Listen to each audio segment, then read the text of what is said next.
weird. Hi. Mods, is my audio okay? I had to reset up everything after Gen Con. So I don't know, scream if things are bad, but cool, awesome. They look okay on my end, but sometimes you never really know. Yeah, hi everybody. Good morning. I mean, well, what is it? It's 2. Dude, so life update number 1. My internal clock is hella messed up right now. Scream if things are bad. I don't know. You don't get my attention. My internal clock is very wonky. No, it's not jet lag. You get 3 guesses. Jet lag is not the answer. Thank you, Tontarlis. It's good to see you. Glue-glaff glove, everybody. I put the glue-glaff glove sign that Megan gave me into our kitchen, and I don't think my partner has noticed it yet. He's not the most perceptive person alive. It's there. It's in our kitchen. It's a featured piece of decor. Don't think he's noticed. And I love that. Along with the eating glue with the girlies, that apron is hanging in my closet now, along with our other aprons. Your internal clock looks like one of those big plastic ones they used to teach kids how to tell time. But it's being used by a kindergarten class made up of people who, like me, are bad at clocks. That would make me feel better about it. Linnaeus, hi! Oh my goodness. Y'all, welcome on in. I would not notice for like 10 plus years if my partner put something like that up. See, I am like hyper perceptive about my space. Like my parents will like change a doorknob and like without touching it from across the room, I'll be like, that doorknob's different. I have like I don't know, I'm very perceptive about that kind of thing. Everything else in my life, oblivious. No clue what's going on ever, all the time, but superficial changes to my environment, I'm on it immediately. But anyways, my internal clock is weird because my partner, for most of you know if you've been around for a while, know that my partner's in medical school. He recently started his surgery rotation, which involves getting up at 4 a.m. And I don't know about you guys, but I like to see my partner. So I have, in an act of what would you call it? Flirting, moved coaster. Who did this? That is a very good description of me as a whole. Anyways, I wanted to see him because he's been getting up at 4 and going to bed at 8:30. So I've been doing that too. So right now in my body, it's like 6 p.m. Very strange, very odd. I go to bed in 6 hours. So yeah, I might mess up my good mornings and my good afternoons for a while because for me, everything is very different. It's very different. But that's irrelevant right now. We have so many people in chat. I want to say hi and thank you for all the subs real quick. Then we have more life updates. Don't worry. Yes, I finally feel like Barb. I'm on Barb time now. Barb gets up crazy early. I don't know why. I think my understanding, Barb, is that it's just what your body does, which is wild. I am not a morning person. What I've been doing is I've been waking up at 4 and just kind of staring at a wall. Like, I'll wake up, I'll walk my partner to school, then I'll get back, and I'll just kind of sit. Like, I don't know, my body doesn't know. I'll get 8 hours of sleep. It's not that I'm tired, but I'm tired. You know, there's something psychological about everything being dark. I'm a morning person and a night person. Oh, I know. Gee, I don't know how you function. Your sleep schedule in particular eludes me so very much. So much. Just start saying glue morning. Yeah, that's what I'll do. See how long it takes for people to notice that that's what I'm saying. Aw, thank you, Maple and the Moose. Also, it's very good to see you. I'm trying. I don't know that she's gonna keep it up. It's rough. It's a rough time because a lot of my friends work normal 9 to 5s Eastern time, which means that they're only free after 5 p.m. Eastern. And I'm like, bedtime, honk shoot, time to go to sleep. Bye-bye. But luckily it's not forever. It's just for a few weeks while he goes through this rotation, then I'll be back to normal. But yeah, this is like an evening stream for me right now, which is very odd. Lighting is key. Yes, I've had all the lights on in my house lately. to try to trick my brain. Like drawn the shade so I can't see that it's dark outside and turned on all the lights in my house. It's kind of working. My lizard brain is like kind of here for it. But we'll see. Aw, thank you, Linnaeus. Thanks. I try. He appreciates it, which I appreciate. Last night I asked him because I was trying to figure out like, you know, how to mesh the streaming schedule with the sleep schedule, and I was like, do you want me to walk you to school? Because that's been part of the thing, is like getting up early in the morning and walking to school. And I was like, I kind of want to sleep in a little bit so I have more energy for stream. And he was like, I don't know, do whatever. And I was like, no, I'm doing this for you. You have an opinion. I don't care what the opinion is, but I would not be getting up at 4 if it weren't for you. So have an opinion. Joke's on me. I decided to wake up later and not walk him to school, and then I woke up with him anyways. So here we are. That's random tangent. Thank you all so much for being here. I really appreciate it. I didn't mean to get into life details until after this, but my brain is a little bit mush. Bloody, thank you for the sub. Hexstar, thank you for 9 months. I really appreciate that. DBX Runner, thank you for 8 months. Meryl, thank you for 11 months. Thank you all so very much. I appreciate the support. If you're new around here, all the revenue that we generate on this channel goes directly to my mods. I don't keep it. CGE doesn't keep it. It all just gets split amongst my amazing 4 moderators who have been not only technical support for me at Gen Con, also emotional support for me in the couple weeks between then and now. So thank you all for giving back to them. It is very, very, very much appreciated. So thank you all so much. Yeah, that's the one thing, is that I am on check time now, pretty much. Not totally. By the time I start work, it's like they're having lunch, so it's like, no, I'm not quite there. I'd have to be working at 3 a.m. to be fully on check time, but I am much more on check time than I was before, which is so nice. I'm so much more efficient. I can actually message someone something and not have to wait 24 hours to hear back. It's very cool. Game on, I totally agree. Y'all are the best. Thank you all so very much. And thank you for that sub for 6 months. And with Prime, hell yeah. If you didn't know, you get 1 free Prime sub every single month. You can give it to any channel you want. You don't have to give it here, but if you want to give it here, again, it gets split amongst my moderators. It's a really great way to give back to the community. So thank you so much, Game Mine, for doing that. Meryl and Chicken and Bloody and Barb, it's good to see you. Spend those Bezos bucks. Let's go. Meeple and the Moose, thank you. Thank you so much. I appreciate it. Diplomat, it's good to see you. Time zones are the worst part of remote working. 100%. Totally agree. I think it's one of the reasons why sometimes things on my end can take a long time at CGE, because by the time I've finished, you know, like a message or like a proposal for something, right? It's usually later in the day and I have to wait that whole day, and then they respond and then I wait a whole day to respond. It's like if anyone works remotely for a significantly different time zone, you know what I'm talking about. It's very, very challenging. That's also true, G. I don't know, the worst part of work is working. Yeah, that's also very, very factual. But yeah, Diplomat, it's good to see you. Thank you for joining us. Odin Mercer. Odin, it was good. I saw you so very briefly at Gen Con, but it's good to see you in chat. Thank you for being here. Eric, I think I saw somewhere that you're commuting. Thank you for watching while you commute. I appreciate it. Who else do we have in chat? We have so many people. Foglight! Y'all, I got to meet Foglight. I got to meet and see so many people at Gen Con. If you're out of the loop, the last streams I did were at Gen Con. I had to take a couple weeks off for stuff that I'll talk about in a minute. But there's so much to catch up on. I got to meet so many people and see so many people that I just haven't seen in a while. Foglight was delightful. Foglight walked around with me a little bit while we were streaming. There was one brief moment when I was streaming and Twitch wouldn't load on my phone, which is how I read my chat. And Foglight had it up on his phone and was able to read chat to me. Delightful, delightful humans. So good to see you. Oh, Linnaeus! As I watched those Gen Con streams the first week back at work, it was so lovely.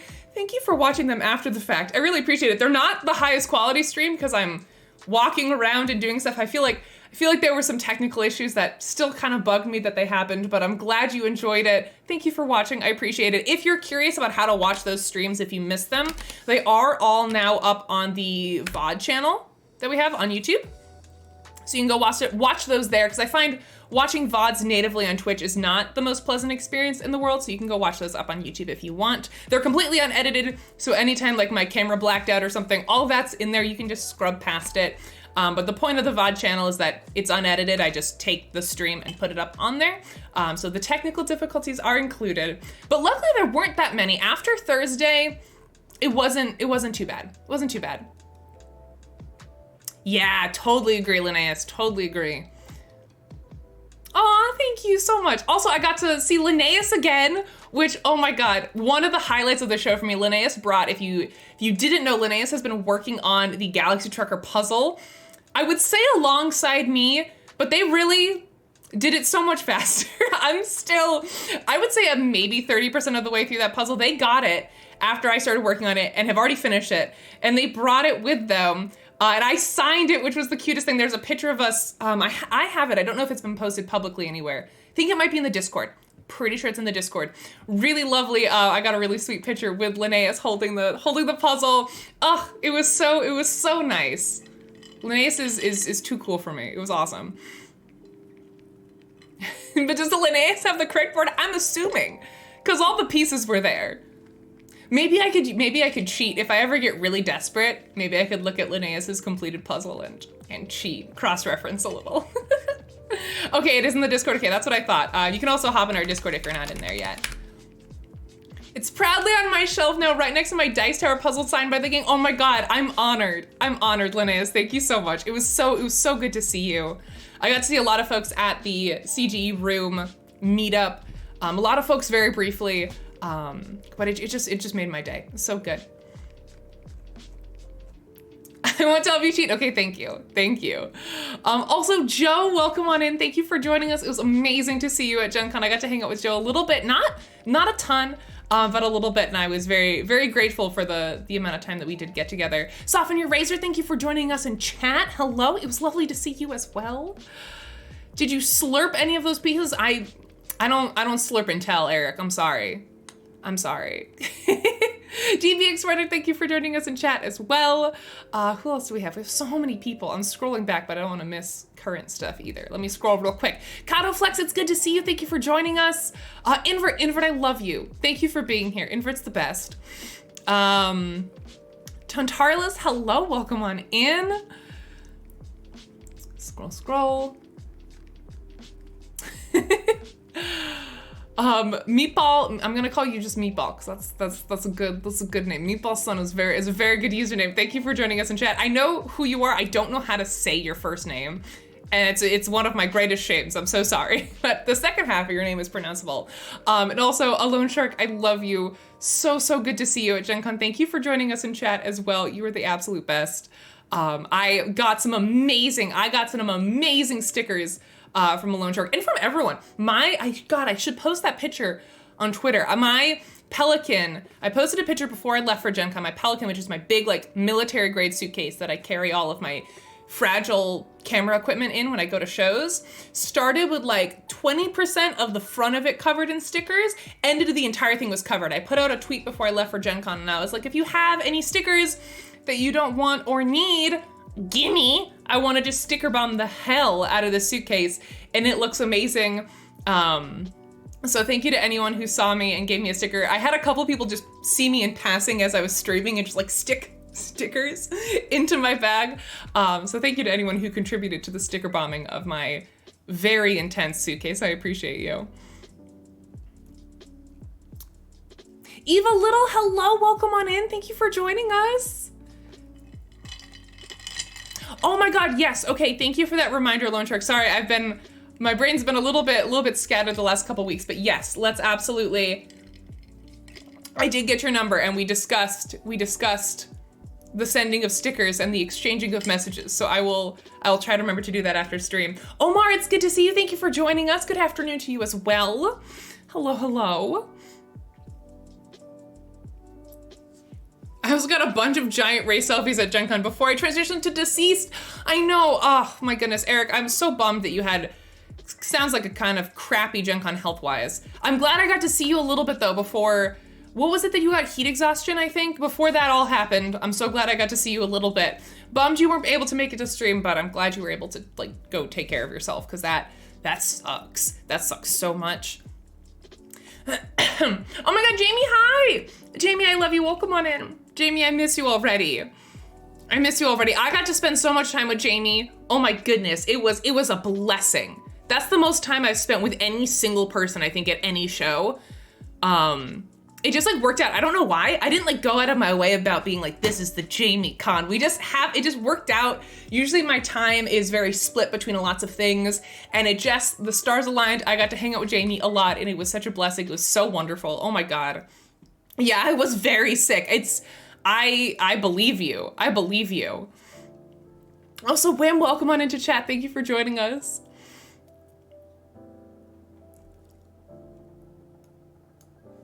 Magic Moose Moo, hello, who is this? It's been 82 years. Ray, I miss you so much. I think that's the most time I've ever spent with you. It was such a treat. That's the word for it. I just felt so blessed. It was just like a treat. It was just a really nice, just a treat, just an absolute delight. So lucky and thankful that I got to spend all that time with you. It was so good, so good. Honestly, Gen Con, my brain, I was gonna try to talk about some examples of when we hung out and what we did. Gen Con feels like years ago. We played a prototype together. Did we play any other game together? I'm blanking so entirely because of all the time I took off. Oh, what's up? Tim, it's good to see you. Thank you for joining us. How was Gen Con and sleeping? Gen Con was wonderful. Haven't gotten to sleep a whole lot since Gen Con, gonna be real, but you know, we're getting there. We're getting there. Did that charity board gamer photo get posted somewhere? Yes. Yes, I didn't repost it because I look terrible in it. Yeah, it's somewhere. I'm pretty sure it's on Chris's Twitter somewhere. I don't look terrible, my eyes are just closed. Let me look, charity board gamer. I'm pretty sure it's chilling somewhere.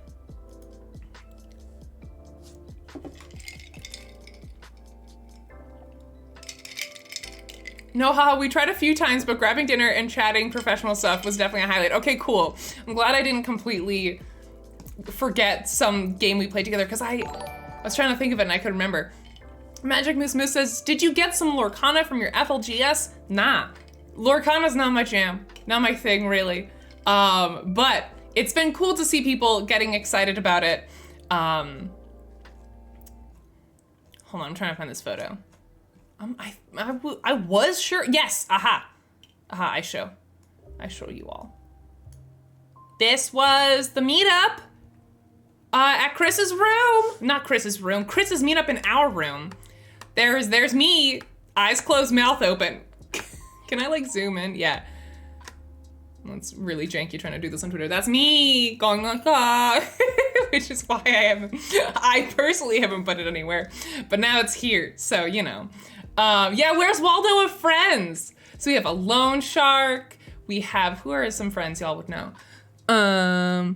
It is like a little, there's Ross and Eric. So many friends. Chris, Derek, Maguna. Oh my goodness. Casey and I, we were like in a little loving embrace in this photo. It was delightful. Was Bonds here? I don't know if Bonds is in this photo. There's Olympian. Is Bonds here? There's Jamie. Some of the Tantrum House folks. I feel like Bonds was at the meetup, but she might not have been in the picture. I forgot. Or no, there she is. There she is. She's next to Bonita. Yeah. Where's the pink-haired young guy? Tony dipped. Tony didn't come to this meetup because Tony's a bad employee who doesn't like friendship. He wasn't here, to my knowledge. I think it was mostly me and Nathan first, and Steven for CG staff who kind of ran the whole thing. But look at all this. This makes my heart so happy. So happy. I'm in there somewhere. Yeah, you're right here. I already lost you. Where are you? Nope, you're gone. I forgot. Oh, there's Thinker Themer. Oh, there's so many. There's Lord of the Board. I love the meetup is my favorite part of Gen Con every single year. It's all the people who you say you want to see and then you can never track down or your schedules never come together. It's like, I don't know, it's like my corner of like the little media world. It just makes me so happy. It makes me so happy. I wonder how's Pink Hair held up. I have not seen him since Gen Con, so I cannot answer the mystery for you guys, and I'm so sorry. I wish I could. Someone called this Kristen Bell celebrity dinner party, but for board game content creators, absolutely. What else did I miss? Meander, hello, welcome on in. Thank you for joining us. It's really good to see you. Oh my God, speaking about Chris's Twitter and Lupin Louie, that's one of the games that's on my buy list that we're gonna talk about, and I'll have to show that video that I think, not Eric or Chris, either Eric, Chris, or Jay, I think it was Jay, took the video of me. It's one of the people who was playing with me.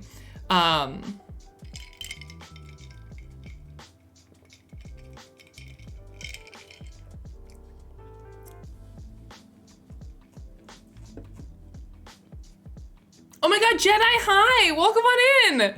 Do I see Ross in the middle? Yeah, Ross is right here. There's so many people. There's so many people. This was such a delight. I don't know who's in the mask back here.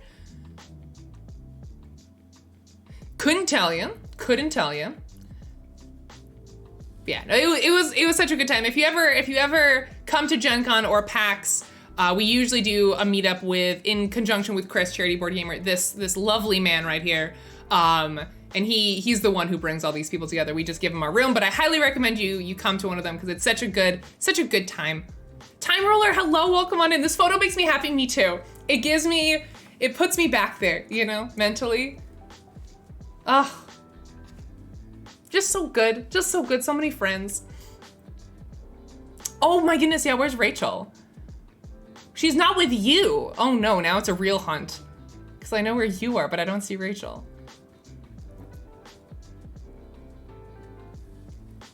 Wait, actually, where is she? Behind Jay? Behind Jay. Yeah, behind Jay. Good catch, Barb. Wow. Yeah, that's Rachel. Oh my goodness. So many good friends. Thank you. That was a skill. That was really good. Oh my God, hi Megan, sorry, you came in and you subbed and I totally forgot. Megan, thank you for the sub, I love you. Thank you for 21 months, oh my goodness. Fun fact, Chris lives less than 10, I knew he was close, I didn't know he was that close. 10 minutes from us, but we only see him at conventions. Relatable.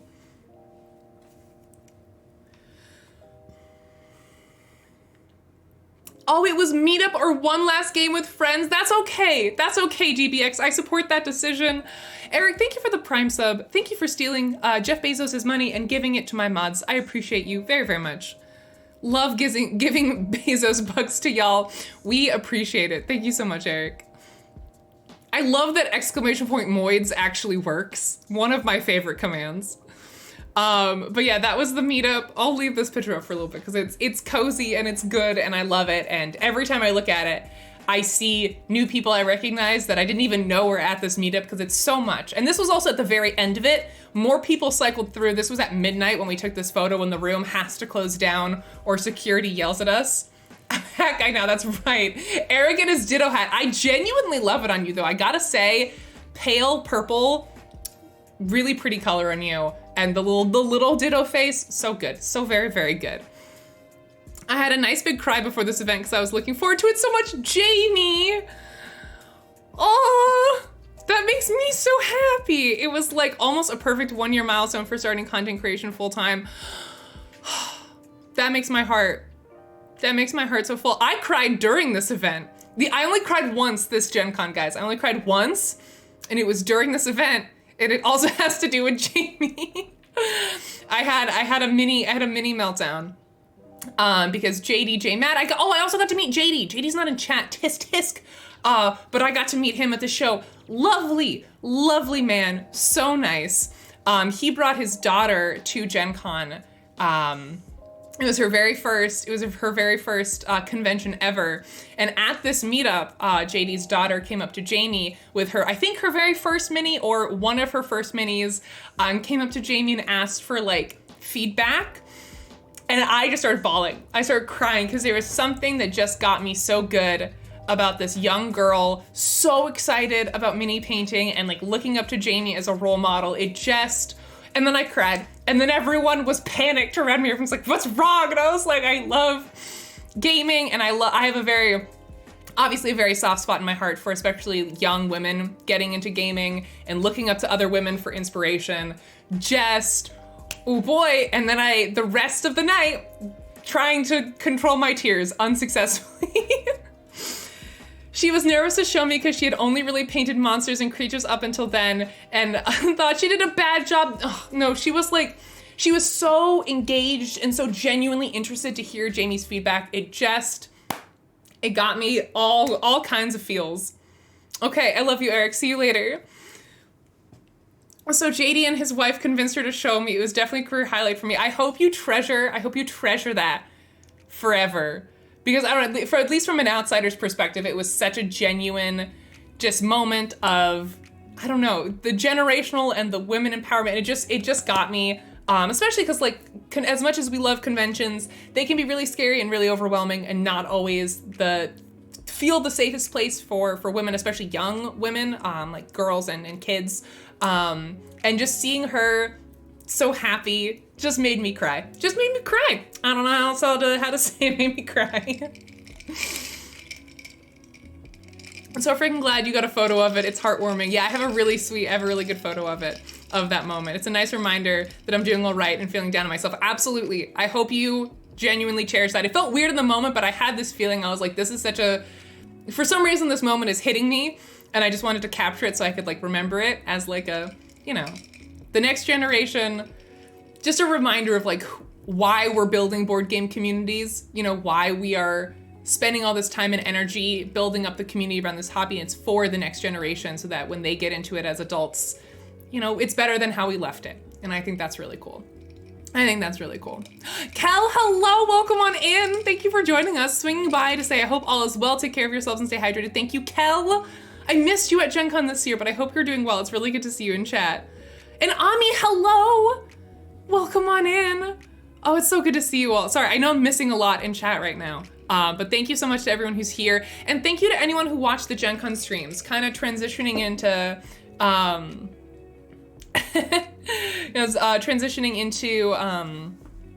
Gen Con talk and stuff.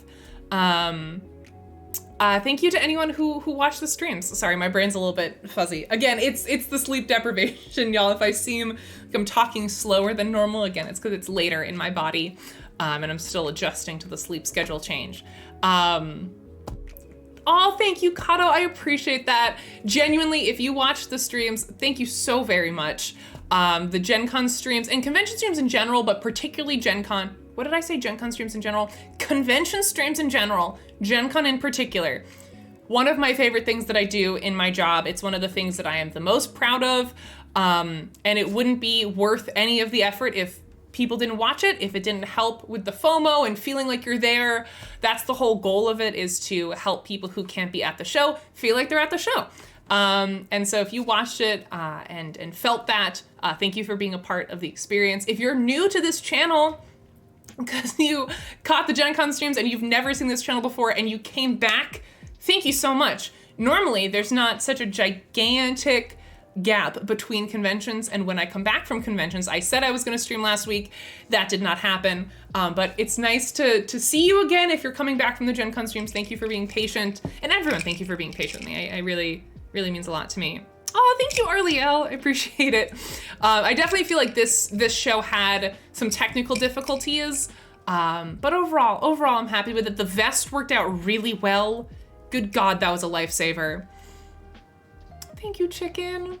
Also, hi, Deadpan. Welcome on in. I watched some of the streams when I was there. Hell yeah. Oh my God, Chicken says, I thought your heart rate was 66. Here, we can switch off that photo now. Just a really zoomed in picture of Twitter. Kit Kat, hello. Thank you for 9 months. Lifesaver, did you get into gunfights with that armor?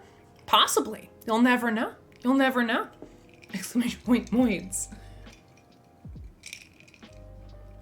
Oh, awesome. Ami, yeah, feel free to go check them out. Again, all the streams are up on the VODs channel. I feel like we rushed the Artist Alley Day a little bit. It's always so hard to predict how to schedule out time for these streams. Because, hold on, I gotta cough in a really gross way. Give me a second.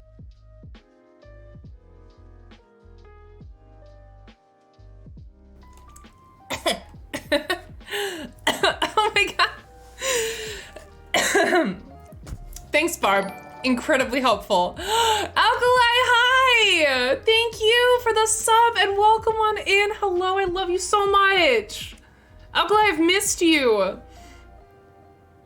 I got a signed playmat from Magic? Hell yeah, that is proper. That's proper nerd stuff right there. You can officially call yourself a proper nerd now. Not before, but now you can. You need to watch the Gen Con VODs once I have my proper internet connection back with unlimited volume. Fingers crossed. That's happening next Monday. Fingers crossed for you as well, Tontarlis. Someone grab the Ray, exercise the demon. No, that's one of our top viewed clips on this channel. And I don't like that. I don't appreciate that at all. That is Barb's curse. That's Barb's curse on me. I definitely discovered a bunch of artists to follow with that stream. Yes, that's awesome. That's so great to hear, Jeremiah. That's my hope with those streams. I felt bad again because I felt like I rushed it a little bit. It's always so hard to, Rick just like that. It's always so hard to plan out because I know Gen Con is big, right? But you kind of forget just how huge and how there's something around every corner when you haven't been there in a year.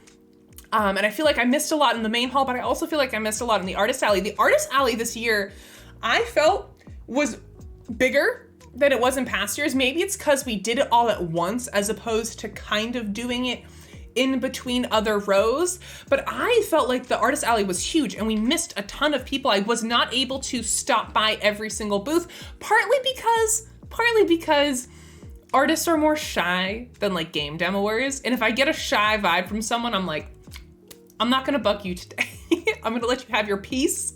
I'm gonna show some pretty shots of your booth, and then I'm gonna leave you alone.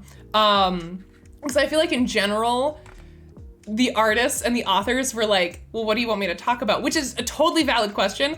Demoers are used to like, if you give them an opening, they're like, I'm gonna tell you about the game, because that's like their job. Artists are more like, I'm gonna sit here and let you look at my stuff, which is totally fair. That's not like shade on them.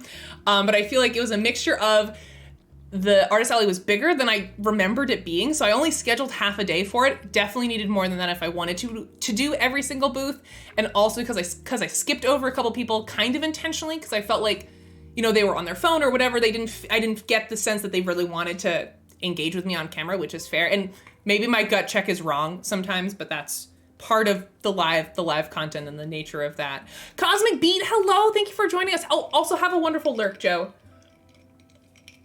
It was so packed overall too, so many people. Yes, that as well. With the main hall, I had a really hard time with some booths just because I couldn't get to them. I mean, I spent a good amount of time literally just trying to part the seas, like trying to get from one side to the other. Because typically what I'll do is I'll like bounce back and forth. Like I'll go up a row and go boom, boom, boom, boom, boom, boom, boom. But when you have very established and strong traffic forces going like this, really hard. So there are some rows where I just did the side of the row that the traffic was flowing on that I happened to be a part of, and I never made it back to the other side. I feel like I missed so much this year, so much. And it was also the biggest Gen Con ever. There were more people, there was a lot. It was a huge Gen Con overall in terms of, you know, CGE. We had a huge release with the new Arnak expansion in terms of record-breaking attendance. It was just so much. It was so much. It was so good. But yeah, that's one of the things that we're going to talk about today is what games did I come away from Gen Con wanting to actually buy out of the ones that I saw. The big disclaimer is I didn't see a ton of stuff. So I'm probably missing some of the really big releases. I missed a ton of stuff that was on my list as well that we just didn't have time for. Played only one, wow. What one did you play, DBX? Yeah, it was super swamped. Dark Satanica, hello. Thank you for joining. I'm sorry, Dark Satanica. It's been so long. Satanica, not Santanica. Satanica, thank you for joining. I appreciate you being here.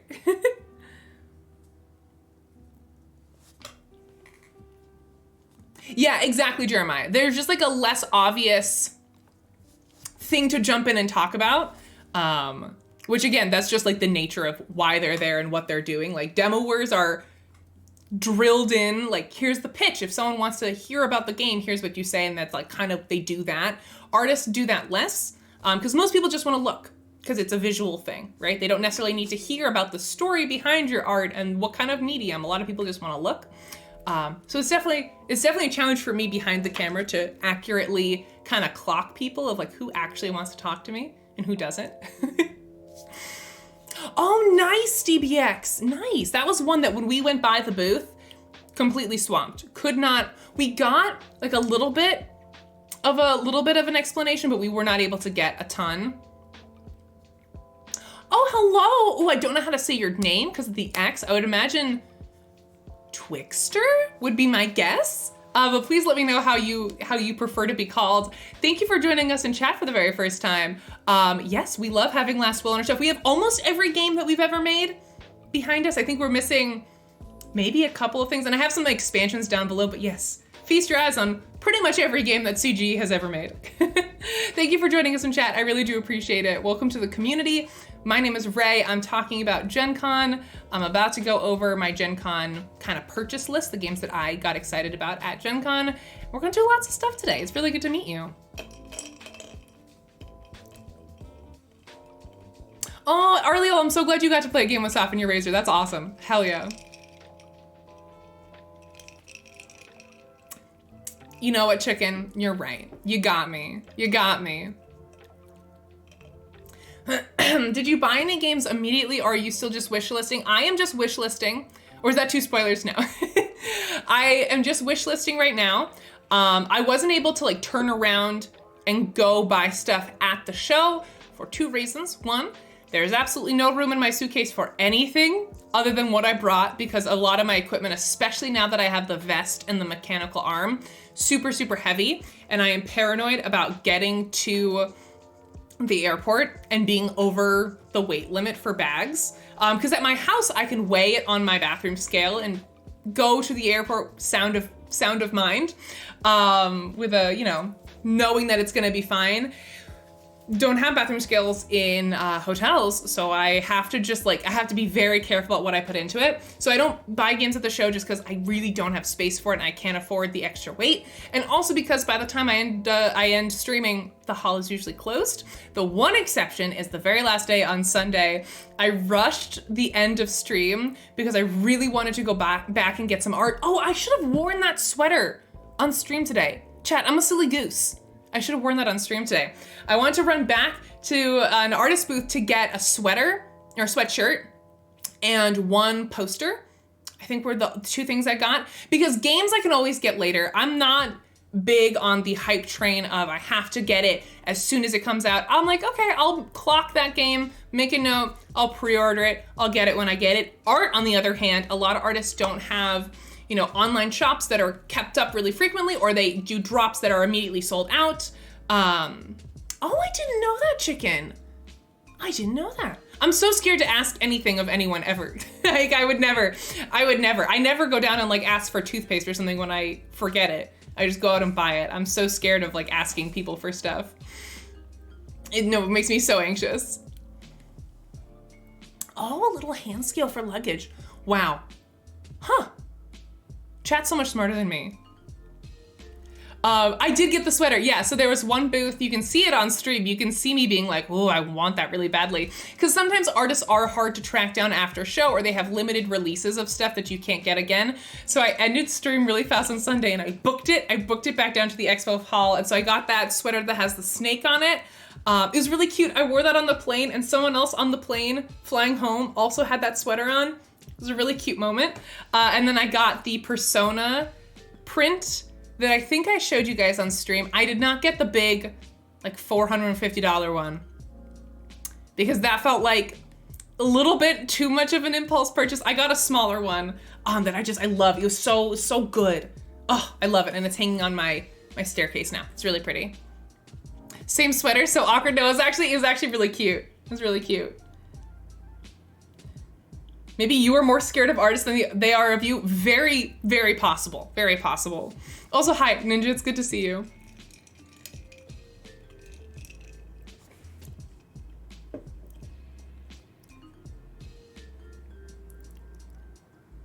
Oh my God, all those stickers on your case will one day, yeah, they'll one day put me like half a pound over, and then I'll be screwed. One of these days, if I stack up enough of them. I do have to post a new picture of it because it looks beautiful now. It's got so many stickers on it. It's a delight.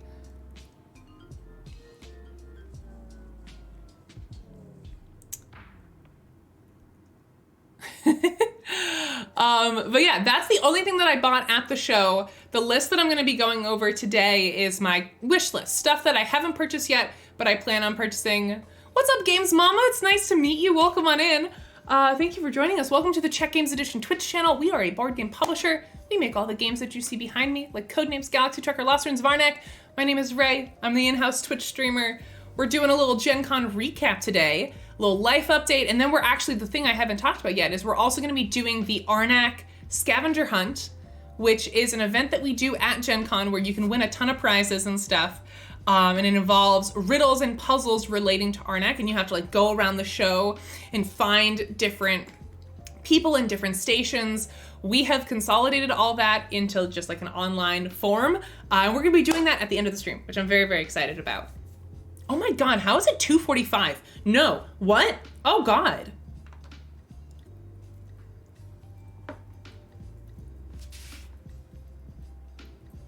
Huh? Because internally my plan was to do the first hour talking about the Gen Con games I'm gonna buy, and then the second hour doing the Arnak Scavenger Hunt. We're already an hour into the stream. How did that happen? Time flies when you're having fun. Time flies when we miss you. Chat, I miss you too. Thank you so much. We should probably let's get life update out of the way, and then we'll do Gen Con buy list, and then we'll do Scavenger Hunt. But yeah. Oh, Asmati, hello! Hello, it's good to see you. Kids are still very much awake. Oh, Dark, I'm so sorry. I'm so sorry.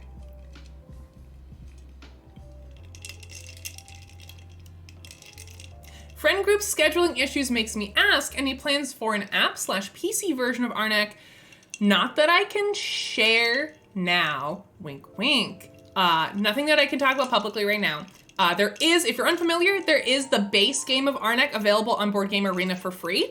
That's the only online version of Arnak that exists right now. But if you're not familiar with that, definitely check that out. That is a very active community right now. Oh, thank you for the welcome back. I appreciate it. Yeah, I just wanted to say, oh, the Resonum team thoroughly enjoyed watching people camp out next to the booth during the scavenger hunt. Hell yeah. Yeah, for sure. Let me, Board Game Arena. Let me link it for you. Cause yeah, it's quite popular on BGA. We also have a dedicated CGE BGA group. If you want to play games with people from our community, you can do that there, or you can obviously just play BGA like normal and join random games. That works as well, obviously.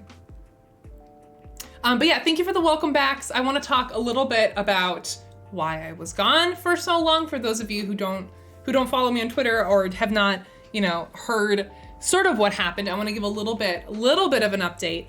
Because I am almost never away from stream this long. I think I say this every time, but I genuinely think this break is the longest I've ever taken. It was 2.5 weeks. If not the longest, it's very close. And that's not something you can expect from this channel. If you follow the channel, if you followed it during Gen Con, if you're following it now, I typically stream 3 days a week. I usually don't take big, long breaks off. The last couple weeks was a unique situation. Oh my God, welcome back, Alkali. Thank you for joining us. It's good to see you. Hello. But yeah, no, I'm gonna switch to this screen. If you don't want to hear about health issues, just mute the stream and come back when this is gone. As a visual indicator. If you don't want to hear about this, that's totally cool. That's totally fine. This will be a visual indicator as to when I'm talking about it and when I'm no longer talking about it. I'm gonna be all gray and moody and spooky. Maybe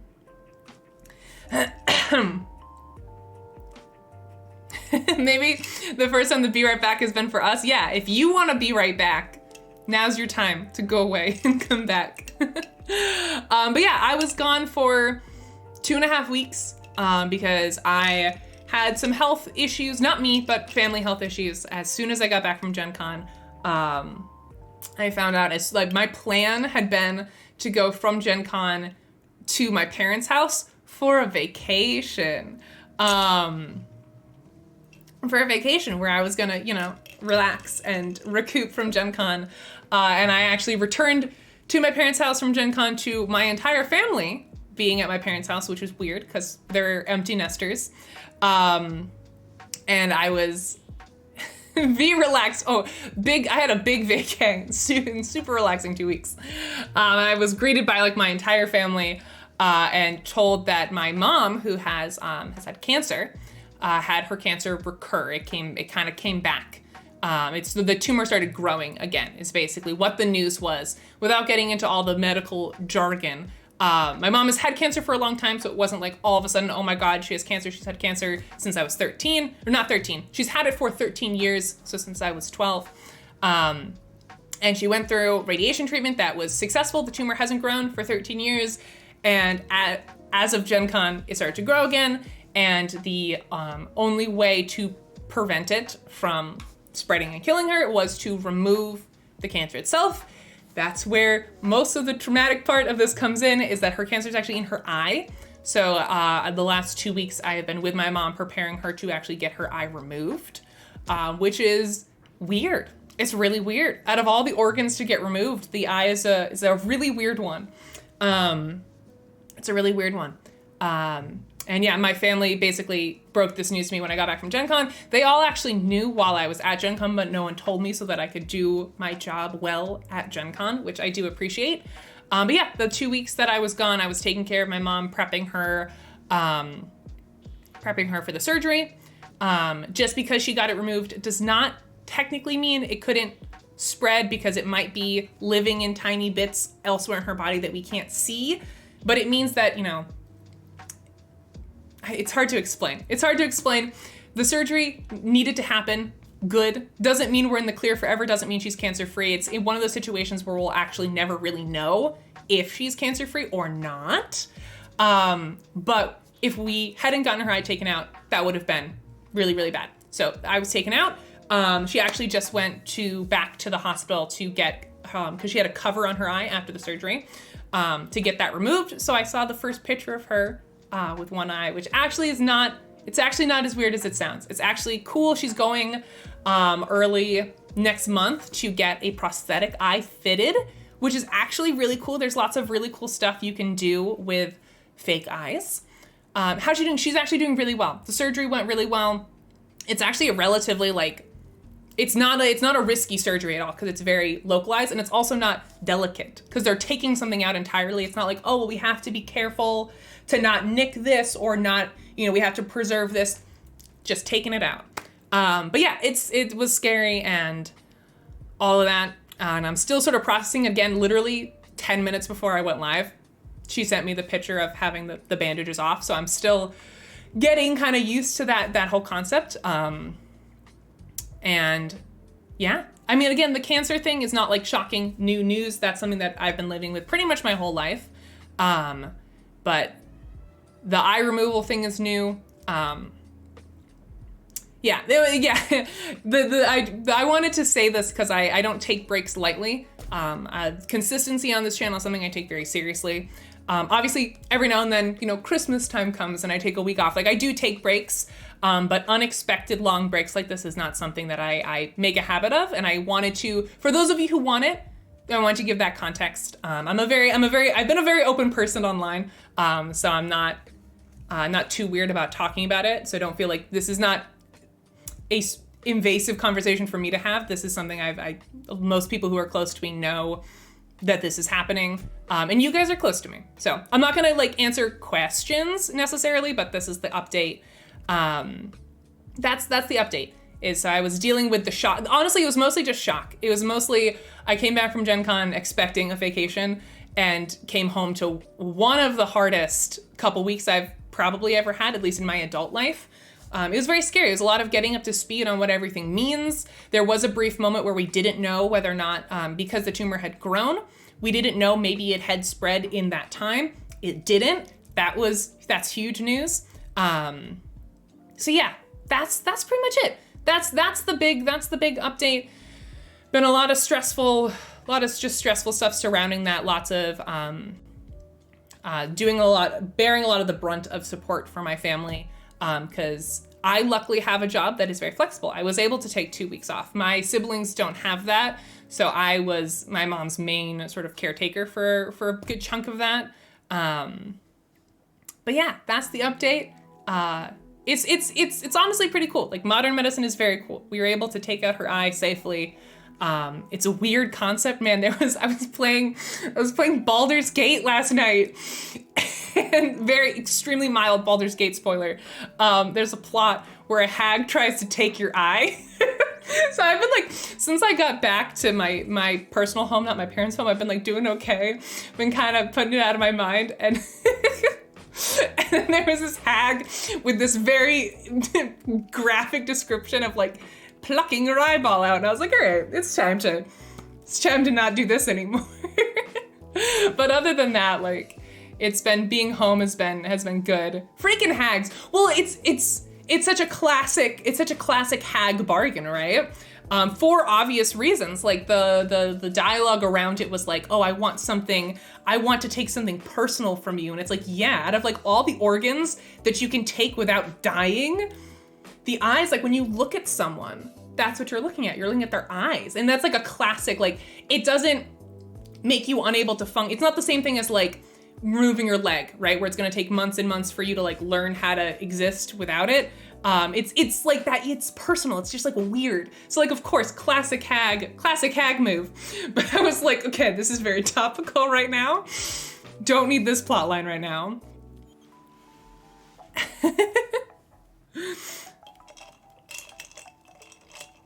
They knew, it felt very targeted.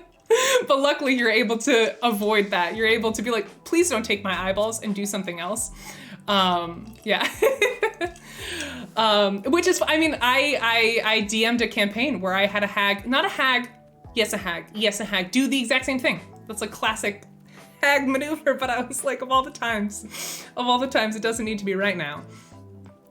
But yeah, that's the update. I'm gonna make sure we're done talking about it before I take off this screen for folks who didn't want to hear anything. Because I do get it. It's a freaky concept. I am still coming to terms with it. Again, I literally just saw the final result of the surgery, like at this point an hour ago. So it's weird, but it's cool. She is okay. I am okay. I'm getting better. You may need to be a little bit patient with me in the next couple weeks. Streams may not be as elaborate as I sometimes like them to be. And by that, I mean like having guests and trying out new concepts. I might be falling back a little bit on stuff that has worked in the past and that I enjoy, just because the energy of coming up with new ideas and finding a bunch of guests can be tiring. So you might see a lot of staff members filling in and stuff. And so just be patient with me. But other than that, I'm doing okay. And I appreciate everyone waiting for me to come back, and all the sweet messages in chat really mean a lot to me. So thank you for taking the time to write all that out. Imagine Eric, thank you for joining us in chat. It's good to see you. Yeah, they say sorry you had to have that right after Gen Con. I think that's the hardest part for me, was kind of the whiplash of like coming off of Gen Con. I'm like, I did so great. I got to hang out with my friends, da da da da da. And then, well, bam. I think it was that kind of whiplash that was the hardest. I had to kind of program out of Gen Con excitement really, really fast, which was stressful. Too bad you can soothe her with the dulcet tones of my bagpipe playing. Oh, please take Jamie up on that. What are we taking up on? If you need an unhinged PowerPoint, oh, Jamie, I love you so much. There's bagpipe playing? Oh, dark. Yeah, I have a long and sullied history playing the bagpipe. Jamie, I appreciate that. I will probably text you and take you up on that soon. But that's it. Not gonna be necessarily answering questions about it or going into more detail than that, because I think that's more detail than most of you needed. I am someone who likes to share.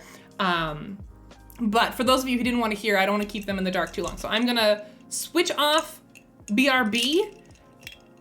We're gonna switch gears. What was the thing I was gonna talk about once I switched? Thank you for the gift of sub. Wow, that is right over my face. Thank you for the gift of sub. I appreciate it. Oh, Tontarlis wants to know about my Baldur's Gate main. That's a good segue into safe topics. Okay, BRB screen is going to be gone, so please let's move on from the topic, just for folks who didn't want to hear about health issues. If you are just tuning in and you missed it, you can go back. I just talked about it. And yeah. Oh, nope. Yes. Oh, it's so bright. Oh God, it's so bright now. Exclamation point moits. Polo Monkey, thank you for joining us in chat. It's really good to see you.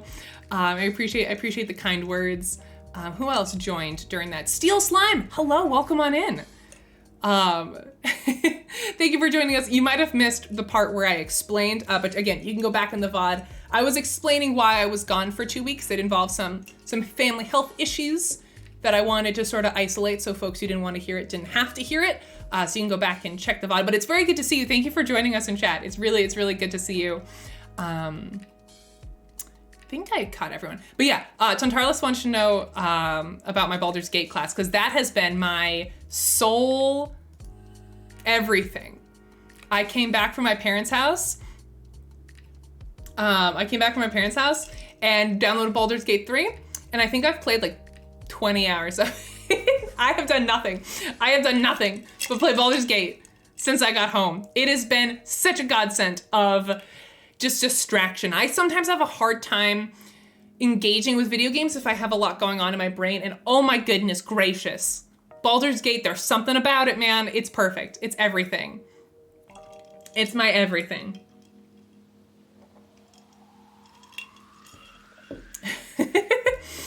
Yeah, no, I have been back at work this week, just been playing Baldur's Gate.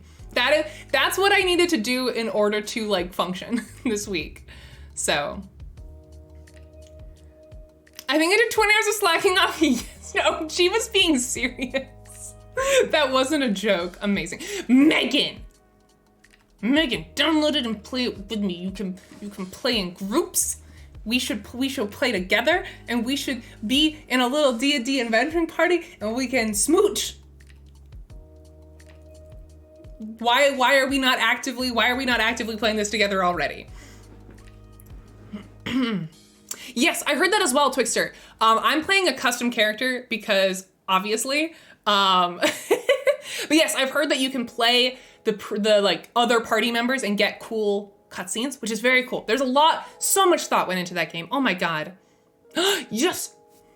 I want to play the whole thing through, I think, solo by myself, but then I want to do like, I don't know, murder hobo party with friends, going on a smooching rampage, just smooching all the cuties. And okay, it's Baldur's Gate Girl Squad. I'm so down for it. I'm so down for it. Okay, so what's my character? I made a drow warlock named Yuna, who I love very, very much. Love very, very much. I'm playing her kind of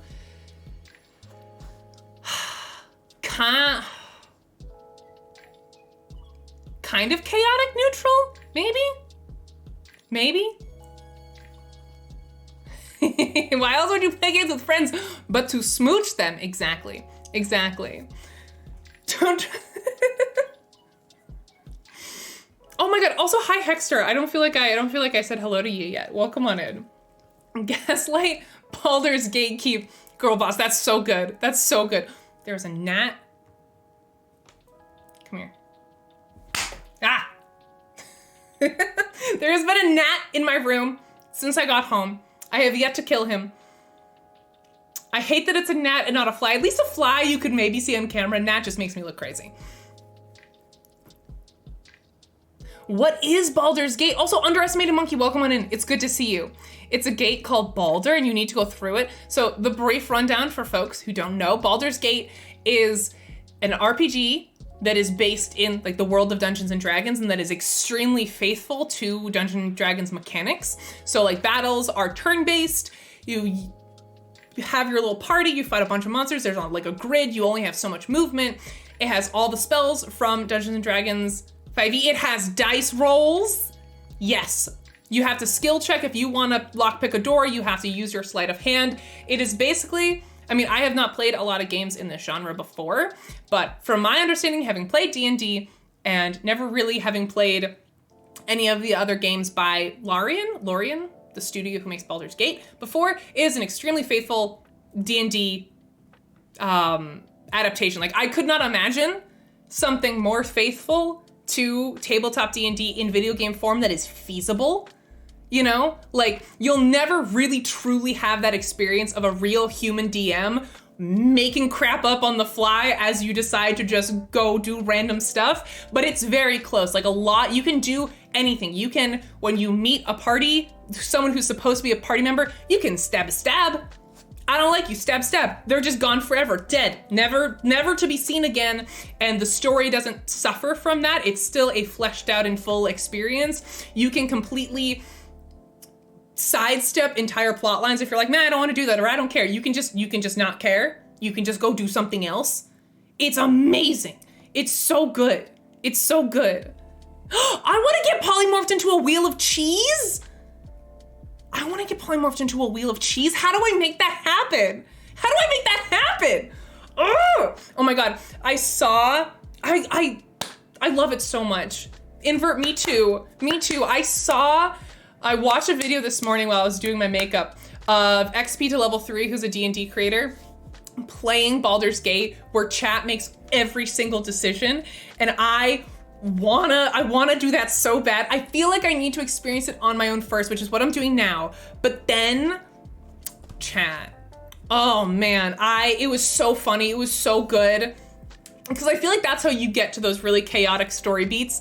Because I'm a little too good boy about everything, because I have been conditioned by a lot of AAA games of like, this story is linear, don't do the bad option, not because, oh, something actually bad will happen, no, because that would involve branching story paths, which a lot of AAA games don't do. It'll just result in, wasting your time and the dialogue being like, you can't do that, or like, you know what I mean? It'll be like a short mini route, and then you'll eventually have to go back and pick the good option. And I'm trying to deprogram that out of my brain, because in Baldur's Gate, any NPC that you can talk to, you can stab. You can just kill them. They can just die. Crazy. So good. Chicken, yes. Chicken, I have plans for Raise Retros going forward. I know it's been dormant for a while. I have plans, and oh boy howdy, I would love to play Baldur's Gate. Ugh. I mean, it did take chat like 3 hours to make their character, so it would be a very long and lengthy commitment, but it could be really fun. Yeah, you can just stab everything. It's so good. Because I feel like a lot of games, a lot of them are like the illusion of choice, right? Giving you the idea of like, oh, you can do anything, but then it always kind of circles back around, and all the branching paths kind of eventually reconverge. So far, I mean, I'm only in Act 1. So far, it doesn't feel like that in Baldur's Gate. You can approach pretty much any quest, any challenge any way you want, which is so good. That openness feels like D&D. I couldn't imagine this game if it was linear and you were railroaded. Like that feeling, and I don't know how much of it is kind of smoke and mirrors. They make you feel like you have all these choices, but man, you can just kill main story characters the second you meet them dead.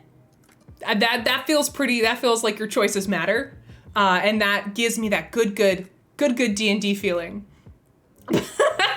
That's a great quote. Yeah, most of the games you can't stab everyone. That in of itself, you can stab. That should have been the tagline. Baldur's Gate 3, you can stab everyone. So good. Rachel took 4 hours to make her character iconic, then realized with dismay that she had to make her guardian. Jamie, no, I had the same experience. We are the same Rachels. Me, Rachel, her, Rachel, same thing. Same. I wouldn't say I spent 4 hours, but I would say I spent at least 2 or 3 making my character, and then pops up with, oh, actually, please make the secondary character in full. I recorded it for TikTok. Oh, I haven't seen it yet. I haven't seen that yet. That's amazing. Yeah, from what I've been seeing of others playing, they followed a significantly different path than me.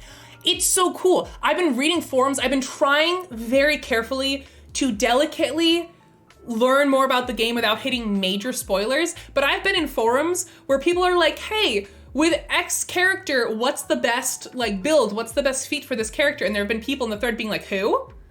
Like, there are major party characters that you can acquire that some people can just totally miss.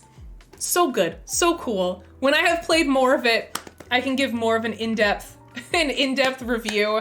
But right now I am fully, wholeheartedly consumed. QRT, hello! Oh my goodness, it's good to see you. Welcome on in. And Hrothgar, it's good to see you as well. Yo, we have so many friends in here today. Thank you for joining us. How have you been? When you're NPC chilling in a village and you're approached by a weird looking dude who introduced themselves as Stabby McStabface. Stab stab. Baldur's Gate 3. You can stab everyone. I'm sold. I'm so happy with it. Ooh, congratulations on your full-time job. Can we get some hype in chat? Hell yeah. Thank you. I'm honored that you got off work early and decided to come hang out with us. Thank you. That's so kind. Yeah, congrats on the job. That's huge. Yeah, I think I stabbed a potential party member without realizing they were a potential party member. Invert, no.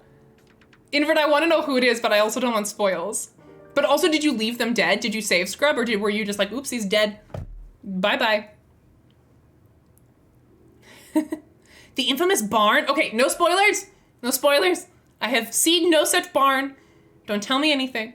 Don't tell me anything. But I would...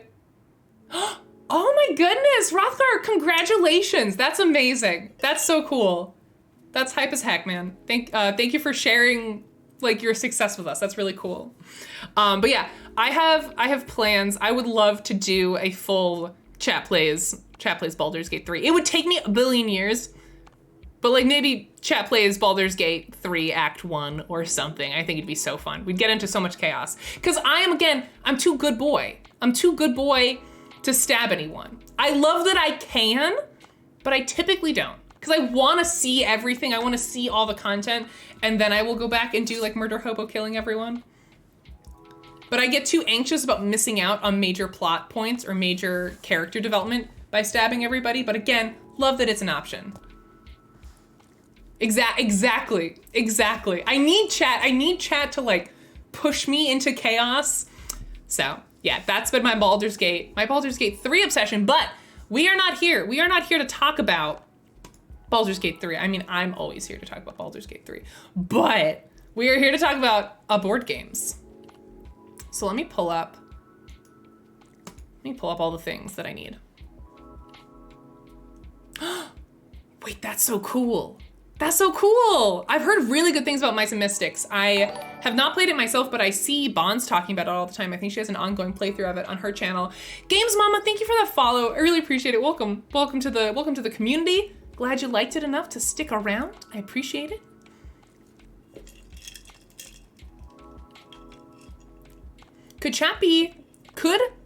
Could be chat Civil War if we want to smooch different people. It could be so interesting because you can stab everyone and smooch almost everyone, which is so good. But would wreak absolute havoc on chat. And I just want to see what chat would do given that freedom, you know? Oh, Twixer, that is the struggle. I outgrew my first Calyx so quickly. Oh my God. Almost everyone? You'd be very surprised who you can smooch. Yes. I love that. Surprise romanceable NPCs, one of my favorite things in video games. Can't smooch the narrator, literally unplayable. Oh my God. Baldur's Date. Yeah, Baldur's Gate 3, more like Baldur's Date. That's good. That's someone's probably, I hate that someone beat me to that. That's so upsetting. But yeah, okay, let's swing over here. This is what we're supposed to be talking about. We're supposed to be talking about Gen Con. We can talk more about Baldur's Gate 3 tomorrow though, because tomorrow is puzzle day. and Puzzle Day, we can talk about anything. How much did you enjoy Gen Con? I absolutely adored it. It was a very good show. I had a lot of fun. We got to see a decent amount of games. I feel like I missed a ton of stuff, but we're gonna segue into my list of stuff that I wanna buy coming out of Gen Con. Again, I missed some major releases. I'm sure I missed tons of stuff. There are things that I never even got to see. There's things that I got to see, but I really didn't get to dive into as much as I would have wanted to. So this list that I'm gonna share with you all now is just the stuff that I feel like buying. I have a limited budget. I have a limited play group as well. There's lots of stuff that I saw where I'm like, oh, this is awesome. I'll never get this to the table, so I'm not gonna buy it because, as we were just mentioning, my collection is getting very, very big, and I do need to keep in mind the fact that I have to move again in like a year and a half. So I have to be able to justify all of my purchases to my partner. Aw, thank you so much. I'm glad you enjoyed the stream. I'm glad you enjoyed being carried around. I love carrying you guys around Gen Con. It's so fun. Ooh, Jaws of the Lion is on sale. That's hype. They may have beaten you to it, but not everyone has seen it, I'm sure. Great artists steal. Oh, thank you, Jamie. Thank you. I'm so glad I finally got to meet you and Jamie IRL, even if it was only for a short moment. Polo, it was lovely to meet you. I talked about this a little bit at the top of stream. I was going through some of the people that I got to meet, but thank you for saying hi. Genuinely makes my day meeting viewers. It's so freaking cool. It's so cool to finally see someone and put a name to the face. It's amazing. And actually, Chicken, I'm actually gonna go do the same. I need water. I will BRB, and then we're gonna talk about my Gen Con buy list. I will BRB.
Okay.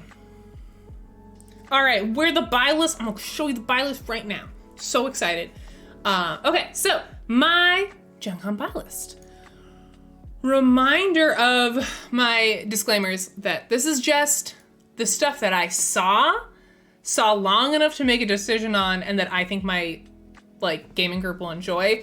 There are tons of stuff that are still really great games that don't fit into those categories. I think we saw maybe 30-40% of the floor, like in depth, like talked to someone, saw the game on the table kind of thing. So there's tons of stuff I missed. There's also probably some stuff I forgot about because Gen Con has been, just to put it lightly, I've had a lot of life stuff between now and Gen Con. I'm sure there's some stuff that I saw that I got excited about that I didn't remember. I tried to go back and watch the VODs, which by the way, if you missed the Gen Con VODs, you can catch them again on our VODs channel. I scrubbed through the VODs to try to remind myself of what I liked, and I'm sure I missed some stuff. But with all that out of the way, Gen Con buy list time. Oh, speaking of this, question of the day today has to do kind of with like, what was your Gen Con buy list? If you were at the show, what was your favorite thing that you saw that was like released, or your favorite new to you game? Some of the games on this list that I'm about to talk about are not brand new releases. They're just games that were being shown at Gen Con that I had never heard of before. Or if you weren't at Gen Con and you just saw the coverage of Gen Con, like what was the cool thing coming out of Gen Con this year that you're excited about? Like what's your one pick that you're like, man, I will always remember Gen Con 2023 because this game released, or this was the year that I discovered X game. All right, so my first game, Tony's Pink Hair is not a board game. So my first game, this was actually one of the last real board games that we saw when we were at the show. And this is Holotype. Loin is a very bad misspelling of lion. It could be, but you might. So this is a Holotype. This is a paleontology-based board game. And this we caught, again, at the very last tail end of Gen Con. We got a quick pitch of this game. It's a game based on paleontology, where the thing that hooked me beyond just the paleontology theme, because most of you guys know I studied earth science and geology when I was in college. So automatically, get wrecked, chicken, get wrecked. It stays in the playlist. Never taking it out. Anytime there's a theme that touches on that, I get excited. The thing that really hooked me is one of my favorite board game genres or mechanics is worker placement. And I'm sure this is not the first game to do this, but it's the first game that I've seen do this. The demoer that I had pitched it as like continuous worker placement, like constant worker placement, where basically you start the game and you have all these, let's see if I can zoom in. Yeah, you have all these action spaces, right? These little white circles where you can put people. This looks like it's a two-player game. In a 4-player game, there's more circles on these actions. I don't know that I can find a good picture of it. Anyways, you have a bunch of action spaces, right? You're trying to reach different end of round goals. And the cool thing is that once you put your worker down on a spot, someone else can take that spot from you if they're like a higher ranked meeple. So I think you have like your field assistant, your grad student, and then your paleontologist. And in ascending order, they can bump people of the same or lower rank than them.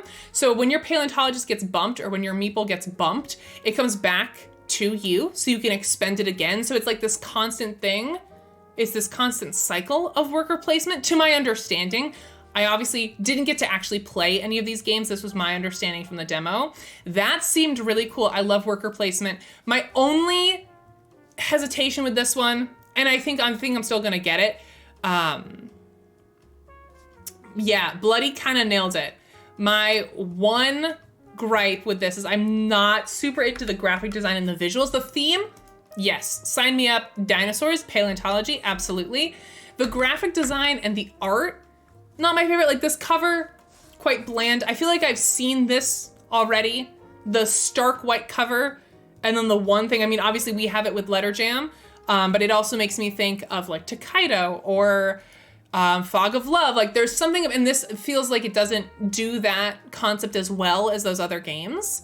And like the card design, like it's fine. It feels kind of dated. I think that's the thing for me. This feels like a game art-wise that came out like 15 years ago. I feel like they could have done something cooler with the art, but I believe this might be their first game. So also getting an artist is expensive. So I'm like not gonna, I don't think it's gonna stop me from getting it. That's the one thing I wish that would be like my wish list for this game. Is like I would love it to have a graphical overhaul and maybe do something a little bit more unique with the art. But I mean, these are cool drawings of dinosaurs. It's not pictures, which is my cardinal sin of board games. I hate when like real life pictures are used. These look like they're at least artist renderings. I mean, obviously they're dinosaurs. They couldn't be real pictures, but they weren't designed to be photorealistic, which I really don't like in board games. So like it could have been worse. I don't hate the dinosaurs themselves. Just like, I don't know, graphic design isn't drawing me in, but the theme, yeah, it has kind of Ark Nova, Ark Nova vibes, but my least favorite thing in Ark Nova is that they use pictures. I really don't like that. Really don't like it. I'd find it so funny if the art was all just pictures of chickens. That'd be amazing. That'd be amazing. But that's like my only complaint, and that's pretty surface level. I think I'm interested enough in it. It's got a good player count. It's got a good play time. The weight seems perfect.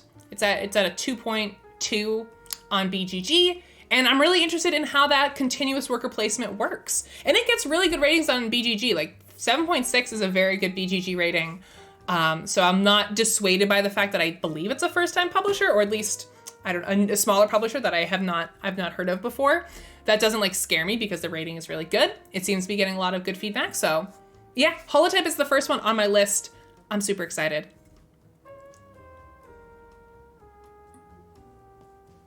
The Weary Warlord, it's good to see you. Welcome on into chat. I mean, there is something kind of nostalgic about the kind of the dated graphics. The things that throws me with Earth, the pictures. Yeah, that's my least favorite thing in board games is pictures. I don't like it in Earth. I don't like it in Ark Nova. It's typically nature games. It's nature games that typically do it, and I get it. The real world is beautiful. You can just take a picture, but it's jarring to me in a board game. I don't know why. I just don't like it. I don't know what it is. I just feel something feels wrong. Also, Bus Era, it's good to see you. And Lay Schmiggles, hello. I'm so sorry. I was so busy talking about dinosaurs. I missed y'all. Lay Schmiggles, it's your birthday? Happy birthday.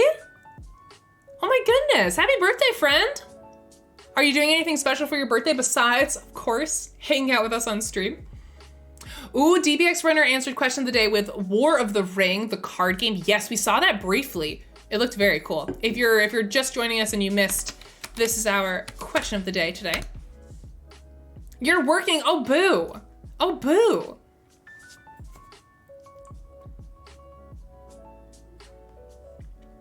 We all missed you, Eric. We missed you so much. I actually haven't said anything. We had a extended moment of silence while you were gone.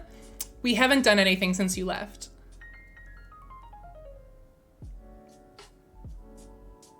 Honestly, since Dixit came out, it's been hard to compete artistically in the industry. I definitely get what you're saying. I think that there's still a lot of room to explore unique visuals and unique art. I mean, yes, Dixit is disgustingly pretty, I agree, but there's still so much to do with cool, striking art styles. But again, I don't actively dislike this. I want to be clear. I don't actively dislike it. I just feel like they could have done something cooler. I actively dislike Ark Nova's art, which you guys know. They didn't do pictures, so I'm okay. Also, I want to just remind everyone, this is just completely my personal opinion. I do not speak for everyone at CG. I don't speak for CG as a whole. This is just my personal opinion as an independent board game consumer. Just my thoughts. Drop Mix is a great example, Hunter. Totally agree. I have that. Oh, you know what, Eric? That's a very good point. That's a very good point. I did get one single board game at Gen Con, actually at Gen Con, and that is Catan Soccer Fever. That's the only board game thing I walked out of Gen Con with that I didn't plan to get later. Ooh, Great Western Trail. Great answer, Polo Monkey. Jeremiah, yes. Okay, we're gonna jump through my list a little bit because Sky Team is also on my buy list, which, The Shock, the Horror, Rachel, a co-op game. Oh my goodness. Yeah, let's talk about Sky Team, because I basically had the same experience. Who was it who said it? Yeah, Jeremiah says, is very interesting. At the very least, the player shield looks optimal. Yeah, that's kind of my feeling on Sky Team. It looks very cool. I could not for the life of me get to talk to anyone about this game because the Hachette booth was swamped, which props to them. Again, I'm never like mad when I can't talk to someone at a booth because it means that they are doing a good job and selling their games, which is what they are there for.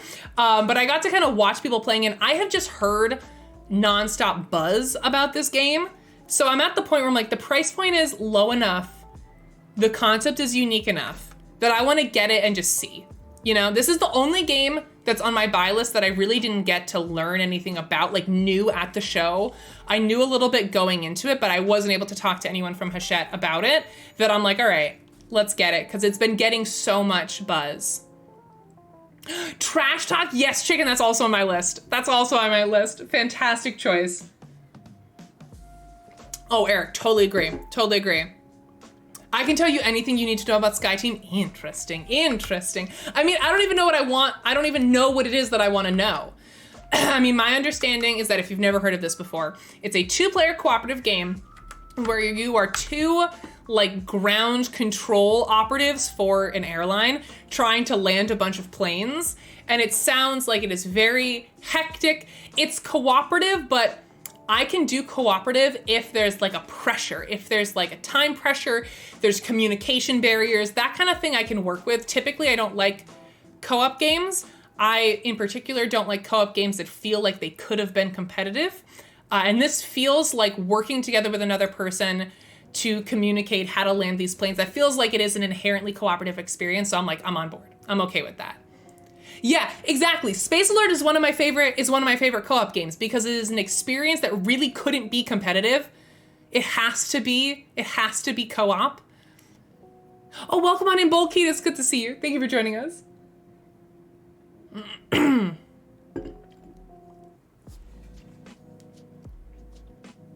I had so many people tell me it's themed Yahtzee.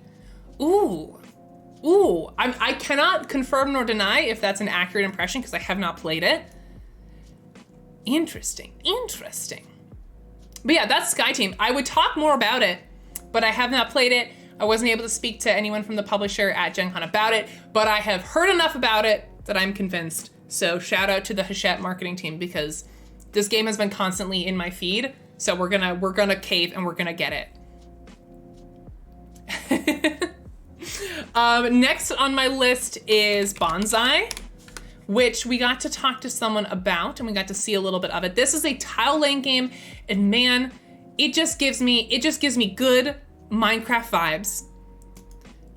There's something about the tilation of the hexes in the tree shape. It just makes me feel, yeah, right? It just makes me feel like cozy Minecraft vibes.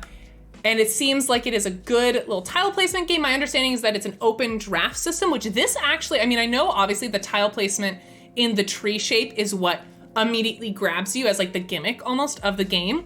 But this open drafting seems quite fleshed out and quite interesting as well. I'll scroll up so you can actually see it. So the way I understand is you put cards out on this open market, and then you can get the card and you also get to activate the bonus. So you get whatever is on the card, right? So it might let you play tiles from your supply. It might get you some scoring bonuses, but then you also get to take the tiles that are listed underneath it. So that's how you get tiles, is by taking cards from certain rows, and the cards fill left to right. So that feels like a good, interesting player interaction of taking cards that other people need, also trying to wait, like making the decision of like, oh, a really good card came out, taking it now even though there's no tile bonus, as opposed to waiting for it to get to the end because it's probably not going to make it all the way to the end. Super nice, super good. And Megan also said she loved it. She says, my game of Gen Con, Board Game House, Megan, they said they loved it. Their opinion means a lot to me. It's also just stunning. This is really beautiful. I also like the idea that different scoring bonuses kind of incentivize you to make really weird, kind of ugly little trees, which is silly, but also theming it around bonsais was brilliant, because sometimes bonsais do grow like very horizontally or like weird. They're known for trees that you can shape and turn into anything. So I think the theming is brilliant. It's a fun twist on tile placement. There's something about the organic growing of your tiles that just feels really good. It just feels really good. And obviously you have to place like your branch tiles next to each other, and then your leaves, and then your flowers, and then your fruit. I mean, at the end of the day, it seems like a relatively light drafting tile placement game, but the theme is gorgeous. There's enough, I think, player interaction from this board here that my gaming group will play it. Also, sorry, I'm losing my voice. I feel it. I'm losing my voice a little bit. I've been a little bit sick the last couple of days, so I apologize if I sound a little strained. I might try to bring my voice down a little bit so I don't injure myself. But so I've been coughing a lot. One of the things that, I think I always get sick after cons, just the hit of like your immune system is down and everything. I've just been feeling crappy for a couple weeks now. But yes, we have water now. Thank you for the hydrate. Looks very up my tree. I love that the rules show different types of bonsai forms, pretty much covers all forms you can put together with your tiles. That's awesome. That's really cool. I really like that organic growing and that your tiles like visually make sense. I couldn't help but compare this to another tile placement game that I've been playing a lot lately, which is Cascadia, which I love Cascadia, but my two main issues with Cascadia in comparison to something like Bonsai, which again, I haven't played, maybe I won't like it, but conceptually, I think the tile placement here is more compelling because it's more visually interesting and obvious. Like everyone's Cascadia boards all kind of look the same. Like, yes, maybe I have a really big ocean or you have a really big desert, but like briefly looking at a game of Cascadia, no one's gonna have something like really weird in Cascadia. Though the way the bonuses work does not incentivize doing super weird stuff. Like it's always you want to touch typically as many other terrains as possible because it's going to compound your bonuses. This visually really cool twist on tile laying, and also this open drafting, again, haven't played it, so I don't know just how much strategy and hate drafting there is, but my gaming group really doesn't like, solo games that you happen to be playing with other people. Like in Cascadia, I guess there's also the open drafting, but I don't typically pick tiles and stuff in Cascadia based on what other people want. I'm kind of just taking what I want. I'm not trying to like screw anyone else over. So I'd be interested to see if this maybe slightly more complex drafting system gives more opportunity for player interaction, because I played Cascadia with my game group and that was the one thing they didn't like. They liked the spatialness, they liked the tile placement, they liked the bonuses, but they were like, oh, I didn't feel like I was really playing with other people. And maybe this will have, a similar issue, but the drafting is a different system. So I'll be interested to see kind of how that plays out and if the player interaction feels more substantial. But yeah, it's also just gorgeous, really pretty, beautiful cover. Someone asked about a release date. Hunter asked about a release date. I don't know. I'm a bad board game media person. I do not know. I'm sure they mentioned it when I spoke to the person at Gen Con, but off the top of my head, I don't remember. Oh, thank you, Bloody. Hey, that's right now. I think it either released at Gen Con or they had early copies, because I know Board Game House went home with a copy. So it might have been the thing where it was available in person at Gen Con and you can't get it online for a little bit. Ooh, if that doesn't, the challenge tiles will. Ooh, yeah, it just feels like there's just more. There's just like a little bit more here. If it's not out now, it should be out soon because they were selling it at Gen Con, so. Hi, Bakla, welcome on in. Bakla, it's good to see you. Thanks for joining us.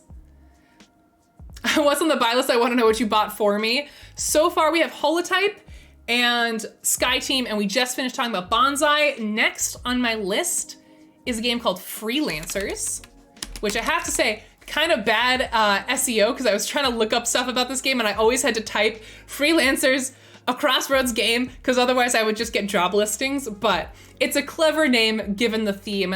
This is, obviously, as the name suggests, a crossroad game. This is things like Dead of Winter and stuff with branching choices and stuff like that. But this is a TTRPG condensed into like a one night board game experience, which super into. You guys know I love D&D a lot. I am a forever DM who doesn't have the time to DM, so I don't get D&D to the table as much as I'd like to. I go through phases where I'm like, okay, work is kind of quiet these couple months. I'm gonna run a game, and it just consumes my whole life, and it's exhausting. And I only run typically like one or two, maybe two, usually only one like game a year that lasts for a few months because it's a very all-encompassing process. I'm a very involved DM, and I probably put way too much work into it. So the concept of something that captures that feeling in a very easy to play DM-less system, always cool by me. So yeah, that's basically what it is. It is D&D distilled into a board game experience. You have no DM. It's very app driven. I know not everyone likes apps in their games, so if you don't like apps in your games, it's not for you, because I don't believe you can play it without the app. But if you are either pro app or app neutral, you like don't care, I have heard that the voice acting in this is wonderful. One of my absolute favorite like board game celebrities is ProZD or Sungwon. I absolutely adore this man. I love everything that he's ever worked on, and he is one of the voice actors for this game. So you know it's quality. A lot of the reviews I've read have said that the voice acting and the theming and the humor really are what make this. And that's another point, the humor. I like my games to be quite silly. Typically, I like the way I run my games is I usually have serious settings with silly actions. That's usually what happens in my games. I've never really run like a lighthearted world before, but if the humor hits and my group is into that, I think this would be really fun. This is one that it's on my buy list. I'm not sure I'm actually gonna get it. I have to check with my game group and kind of run some of the writing by them and the concept by them and see if they actually want to play it. But at some point I will get this when I have the right game group, whether or not it is this game group or when we move next, a future game group. An adorable man. I absolutely adore ProZD. Such a wonderful human. And an incredibly talented voice actor. So the fact that he's on this project is like, okay, we mean business. We mean business with ProZD as a voice actor. God, I am losing my voice. Oh my goodness. But yeah, that is Freelancers. And I just heard really good things about this. The reception to this, 8.5, phenomenal BGG score.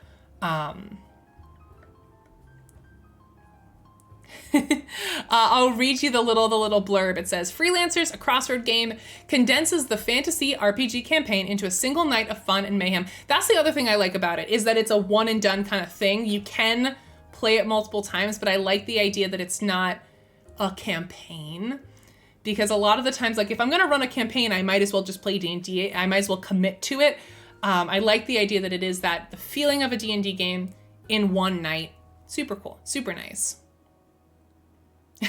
First sentence on BGG. Yeah, I didn't even read this. Congratulations, humanity is dead. The bad news is that all they left behind is their garbage and broken gig economy.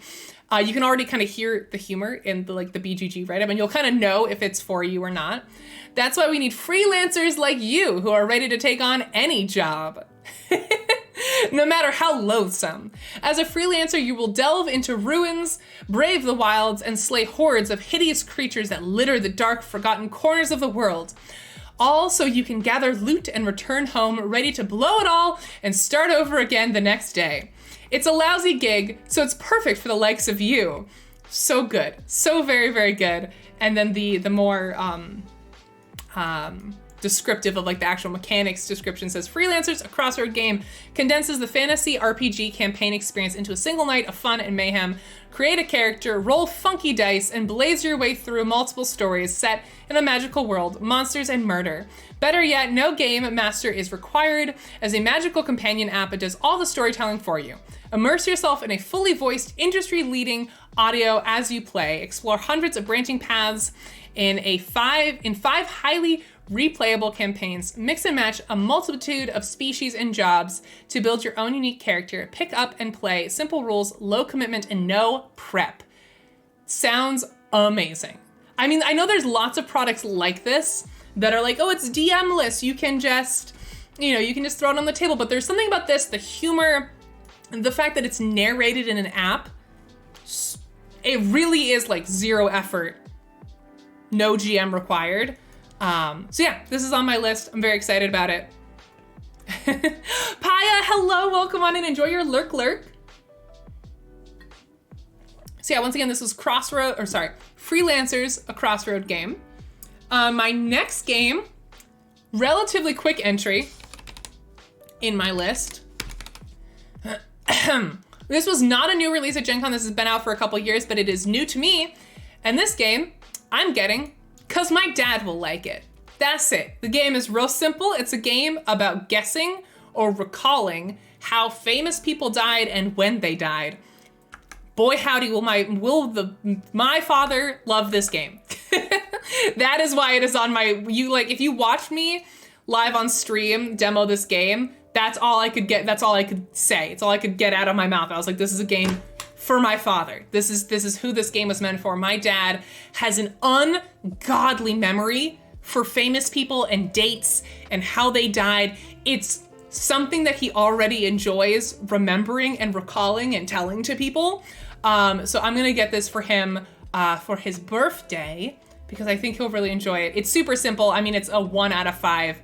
I'm pretty sure that my description, that's pretty much the game. It's about, you have to like organize when they were born, when they died, and how they died. So it's like a little history game. I've had a couple games like this that I've bought for my dad. I had one that was called Placing the Past that was about organizing historical events in the order relative to each other. He loved that game.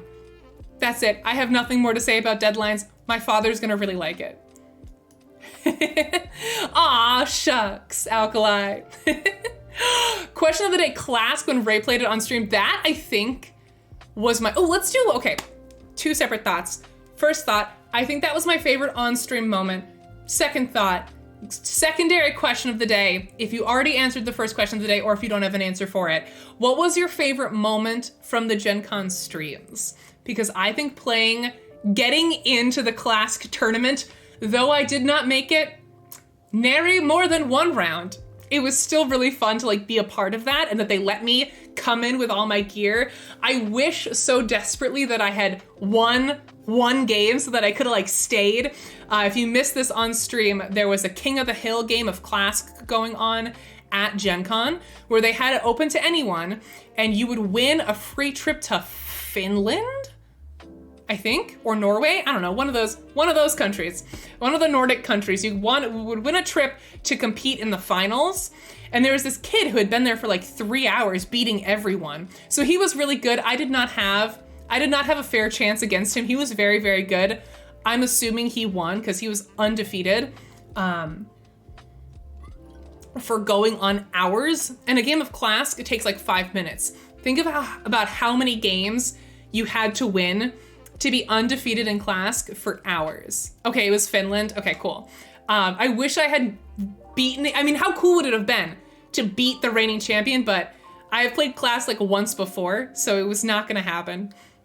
It's not gonna happen. Oh, Tony's pink hair, great favorite memory from the stream. Very valid answer. Okay, that was Deadlines. The next one has already been mentioned in chat. Chicken already mentioned this. This game is called Trash Talk. If I can freaking spell. Trash Talk. My pitch of Trash Talk is its code names, but with trash. This was my favorite demoer at Gen Con. Out of all the people that I talked to at Gen Con who gave me a pitch of their game or talked to me about their game, the guy who was demoing Trash Talk just had the best energy, such good energy. He was just so engaged, and then we were playing against like 2 like twin or sister girls who were like mind melding. Basically the premise, this has got no images on BGG. Wow, I did not look at this page before the stream, which is my fault. There's like no good representative images. So I'm gonna have to describe it and you're gonna have to walk with me. This is close, not really. Basically, from what I understood from watching the demo, is it's like Codenames, right? You have, yeah, the demoer sold me on this. God, a good demoer can really sell anything. That enthusiasm is infectious if you know how to do it right. Because I probably would have looked at this initially and been like, that kind of looks like a similar setup to Codenames. Meh, you know, I like Codenames. I don't need different Codenames. But man, the way he demoed this game, he just made it seem so fun that I was like, all right, give me this game. Is that the one with possums? It is with possums. I don't know if it's the one with possums, but yes, it has possums, it has raccoons, and the idea is that one person is the raccoon, i.e. kind of the spy master role in Codenames, and you're trying to communicate. Yeah, their booth was really fun. They had all their games for sale like in a giant dumpster. This is the one game on my list where I swear to God, the booth presentation and the demoers sold me. Like, this might not have caught my eye otherwise. So kudos to their convention team, because you guys knocked it out of the park. I stayed at this booth. I watched like 3 rounds of this game on stream, which we have limited time when we're walking around doing IRL streams. Like, that's generally speaking, a big compliment for me if I like actually park it for a little bit and I want to see how this game plays out. I mean, honestly, that's easier to do with shorter games like this, but I was very interested, stuck around for a long time. Again, the premise is you're a raccoon, if you're like the spy master type role. You're trying to communicate with a bunch of possums, but of course, silly goose, raccoons and possums don't speak the same language. The only common language that they have is trash. So the game comes with a bunch of pieces of trash that are identical, various knickknacks. So there'll be 2 of each, right? So that the raccoon can use one and the possums can use the others. And it'll be things like, you know, this is a mini plant, a little baby hand, whatever the hell this is. It's a little dinosaur skull. And again, I don't mean to compare it to Codenames too much, but it's a helpful visual for you guys to kind of understand without a good picture. The person who's playing the raccoon has like a grid of words behind their screen, and they are trying to use their pieces of trash to communicate the correct words. And it's about associating these various bits of trash with random words. Oh my God, I didn't even realize, why is Eric in this picture? Eric, hello? Why are you here and why are you making this face? That wasn't even planned. What? Hello? Why is he like... I think now that I'm seeing this, I think you did show this to me. This is incredible. This is... Can we make this an emo, please? There's something about the dead-eyed fake gasp that's so good. Me when I hear spicy drama, Oh my goodness, Beyond Dead, hello, welcome on in. Oh my goodness, I bet that was a really fun stream. Look at him. We're just gonna stay here for a little bit. Once they gave me admin posting access, the floodgates opened. Oh my God. It's not an O, it's an O period, for sure.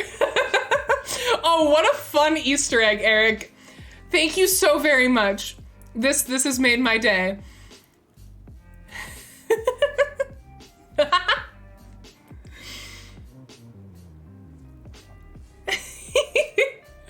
Oh, that's so good.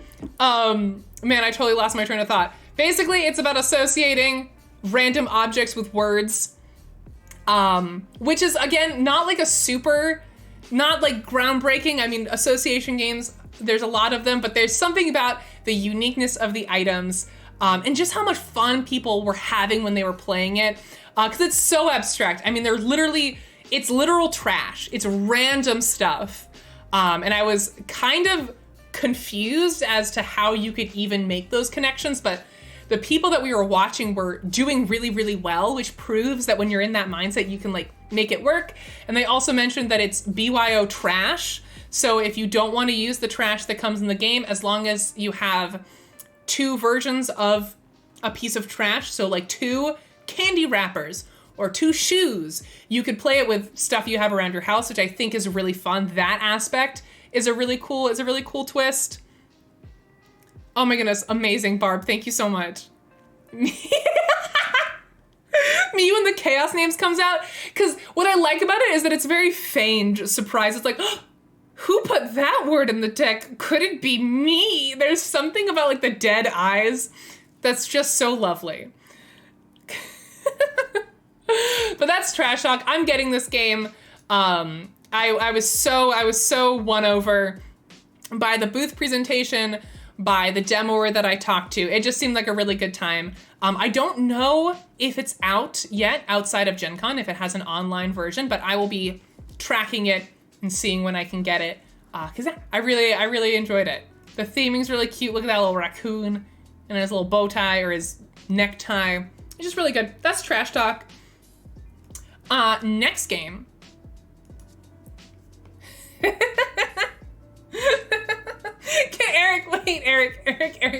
Eric, please. Eric, please, I have a question. Eric, listen to me. Hear me out. Okay, I have an idea. Thoughts on allowing me to use this as your promotional image whenever you're on stream in the future? Thoughts? I love that you're wearing your Pokemon band. It's just so good. Love it. You're fine with it? Yes. Yes. Okay, I'm putting that in all of our graphics. Anytime Eric's on stream, this is it. This is what I'm using from now on. Oh, that's awesome. That makes me so happy. Okay, next game on my list. And God, it's already 4. Chat, we might not get to the Arnak scavenger hunt today. I'm so sorry. I don't know. I want to keep talking about board games. I also want to do the scavenger hunt, but it is already 4. And I'm losing my voice, which is no fun. I think we need Codenames cards on Codenames Got Game. That's just Eric's face. Oh my God, can you imagine a rendition of an agent card that looks like that picture of Eric? Like an innocent bystander, like, oh no. God, I wish I had more power to like just meme with the Codenames brand. I'm already given a ton of slack, so I'm not in a position to complain about wanting more memes, but man, the innocent bystander. Oh man, I want it so badly.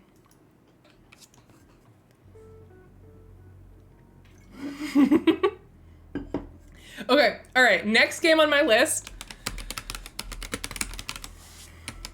is called Wandering Towers. I have a lot of good mood photos of me. Hell yeah. Okay, so this, wait, Ray checked Discord? Okay. I checked Discord. Why? Why?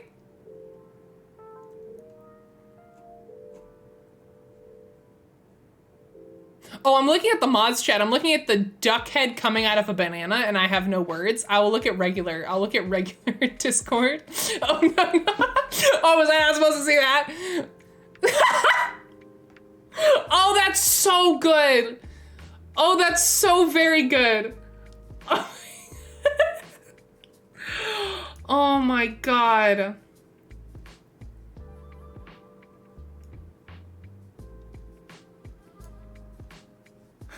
If you're not in our Discord, too bad. Join our Discord to see the meme. That is the exact energy it has. It does have surprise Pikachu energy. Oh my God, incredible work, Barb. I love you so much. Oh my God. Okay, so next game on my list is Wandering Towers. It is a memory game that involves moving towers. I don't think that was a very good description of it. It's a tower stacking memory game, which, Rachel, memory games are for babies. Shh, no, they're not. They're also for cool adults who want to stack wizards. This game, we did not see up close, but I spoke to someone at the booth about it, and I watched the Before You Play playthrough of it the other day. It looks delightful. So the idea is you're moving around, you're all a bunch of wizards, and you're moving around this little area of land. It's like in a little circle, and you can move your little wizard dude, or you can move the towers the wizards are on. And one of your goals is to move, because all these, like, the different layers of the towers will come off. So you could take this second level of the tower and remove it from the bottom and just move that top one, or you could move the whole thing. And one of your goals is to, like, to trap the other people's wizards under your tower. So you could move this whole thing and go boop, boop, boop, and then cover up this red dude. And the idea is you're, like, trying to, every time you cover up people, you fill up your potions, and then you can spend your potions to cast spells and various things. But I think that's just such a fun concept, because once a tower has been placed over a wizard, you can't, like, look. So you have to kind of remember where your wizards are, and when you're moving towers, like, whose wizards you're moving. It just seems like a very lightweight, chaotic fun. I have never seen, like, a memory game for adults, you know, that's not strictly a kid's game. That's not, you know, a memory game where it's literally just cards on a table that you're flipping over and you're trying to remember where they are. There's probably games out there that have done the memory mechanic in a more fun and strategic way that I have never seen before, but this is new to me, this idea. It seemed really fun and clever. The theme is very well implemented. Yeah, no, I love it. It seems really tactile. I love any game that has got this sort of tactile element to it. So yeah, I'm really into it. I'm going to be getting, I'm not gonna try to pronounce that in German. I would embarrass myself. It's Wandering Towers.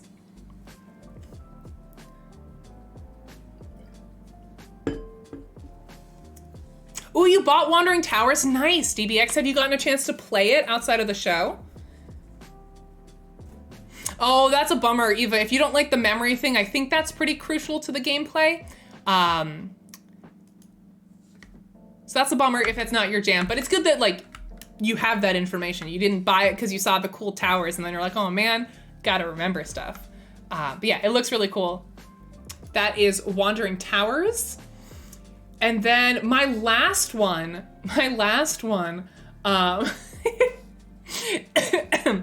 is by no means a new game. It's in fact an extremely old game. It's a game called Loopin' Louie from 1992. Look at this Loopin' Louie. So this game I played at the CGE Room meetup that we did at Chris's meetup. This is a, like, gimmicky, it's more of a toy than a game. It's really not a board game. But let me find the video from Chris's Twitter to show you, because I think showing you will be far more effective than trying to tell you about Lou and his Lupin. So let me...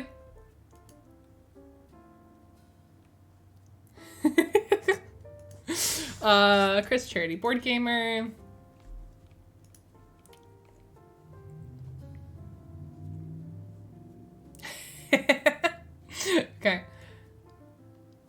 Okay, so welcome to my Twitter.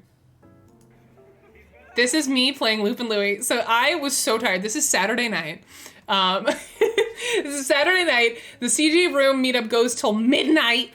I was delirious. Oh my God, Q, hi! Welcome on in. Happy Thursday, Q. What's up?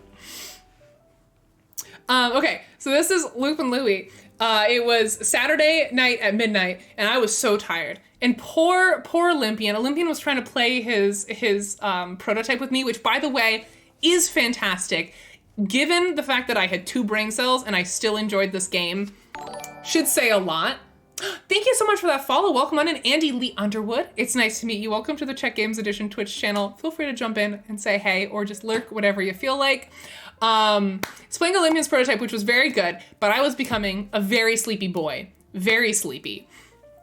And Jay Bell comes over to me. He's like, Ray, please, I need you. I can't remember. I think it was Chris. He was like, Chris is making me play this terrible game. Will you please take my spot? And I was like, okay, sure. And the game that Jay wanted to get out of was this game called Loopin' Louie, which is a game where this little guy flies around and you try to smash a button. I'm not going to explain it. It's stupid. Just watch. Loopin' Louie.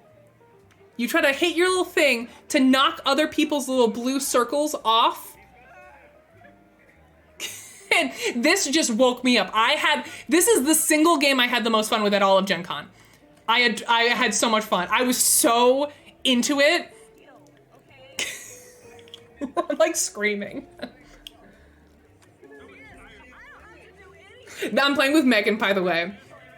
And if you're wondering, if you're like, hey, Ray, why is there this weird jank battery attached to this game? It's because we were playing with some guy from Germany who I didn't get a proper introduction to. He's probably someone, and I just didn't get his name or didn't connected the dots of who he was.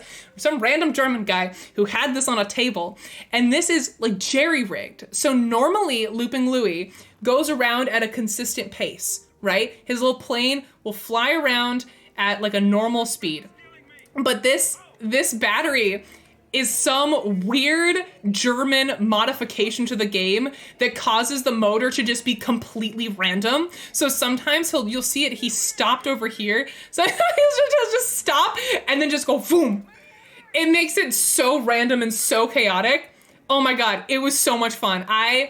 This is my favorite game from Gen Con. Looping Louie, circa 1992, with the weird German not gerrymandering, that's not the term, jerry-rigging. Two very different concepts. Jerry-rigging modification from Germany, 10 out of 10. Probably for the best because I think I'm screaming. And that's when I won, and I was very excited. There's a Star, oh my God, that makes total sense that there's a Star Wars version of this game. Well, oh my God, no, Hexstar's here. I take it back. Looping Louie was not my favorite gaming experience of all of Gen Con, because technically, before Gen Con started, I got to play Blood on the Clocktower, GM'd by Hexstar, which was amazing. This was very much what I needed in this moment. I needed to play Looping Louie, but I think from an actual like board gaming perspective, my favorite gaming experience from all of Gen Con this year was playing Blood on the Clocktower with Hexstar. It was amazing. We played with Megan and Derek and Steven from Board Game House. We played with Court from Cosmos, who, oh my God, the most chaotic Blood on the Clocktower player I have ever met. I don't want to be that person who tries to explain my entire Blood on the Clocktower game to people who can't like visualize it and probably don't care. But let me just say, Court pulled the biggest grift of all time, where she effectively like pretended to not know how to play the game and like pretended to mess up. It was insane. The very first night, Blood on the Clocktower is a werewolf-like social deduction game, right? Where there's parts where everyone goes to sleep, everyone closes your eyes, and the game master walks around and taps certain people on the head, right? And early on, tapping people on the head to like tell the evil people who the other evil people are. And in the first night, Court goes, why'd you just touch me? In the middle of the night when everyone has their eyes closed, everyone's like, oh my God, Court's evil. Like, why should we restart? And she turned all the suspicion onto her. I don't even remember, it was 3 weeks ago. There was some master plan, major grift by Court. She was masterminding practically everything. And it was the first time I'd ever played Blood on the Clocktower in person. So Hexstar has very graciously run a couple of online games for me and some other community members. This was my first time playing in person. And I just have to say, I liked Blood on the Clocktower via Discord. I loved Blood on the Clocktower in person at Gen Con. Oh my God. This is a game where you can talk to other people, right? Like other people in the game, and ask them, what role are you? Like, what did you do last night? What do you think of Megan? Do you think she's evil? You can have these conversations. You can have them out loud in a circle, but you can also go away and talk in private. The physicality of this game was not something I fully understood until I played it at Gen Con. People were running. There was running, there was hiding, there was sneaking, there was espionage. Like, we had people who would be meeting around a corner and then someone else like trying to sneak up, trying to not be seen, sneaking up, overhearing the conversation. Like, the physicality of this game, amazing. We would have there were moments where like Court would be talking to one person over here. She would like have a light bulb moment, scream and run to the other conversation to tell them something. There was, I mean, I don't know. This is the first time I played it in person. I would imagine it's not always like that. I think we were all a little bit stir crazy. It was most people's very first game of Gen Con. Everyone had all of this energy. I mean, the people that were involved, you can imagine, very high energy, very chaotic people. So maybe Blood on the Clock Tower is not always like that, but God, I hope every game of Blood on the Clock Tower that I play is like that. Derek was literally hiding behind a plant to eavesdrop on conversations. It was amazing. I mean, you can kind of get that a little bit with Discord where you can jump into a voice channel, but then people see you're there, they can stop talking. There was just something, it felt so much kind of like an RPG or something. I felt so invested. Oh, it was amazing. Legends, welcome on in. Thank you so much for joining us. Welcome on in. I saw some people playing it at UKGE, just sat in a big circle. I think that's how most normal people play Blood on the Clock Tower. But again, it was all of Board Game House. It was Court from Cosmos, who was a loose goddamn cannon in this game. Oh my God. Oh my God. Oh my God. We played with Jamie and her wife, Rachel. We played with a couple new folks that you guys wouldn't know, they haven't been on stream before, but a couple of very cool new friends. And then we also played with Olivia, who now works for Resonum. And it was just, oh, Olivia is also, what a little sneaky grifter as well. She pulled the biggest con of the entire game. She had me believing she was on my side. She turned out to be evil. The thing that happened with Olivia is I don't know Olivia that well. I know Court pretty well, where I could look Court in the eye and I was like, you're lying to me. You're screwing with me. Something is wrong.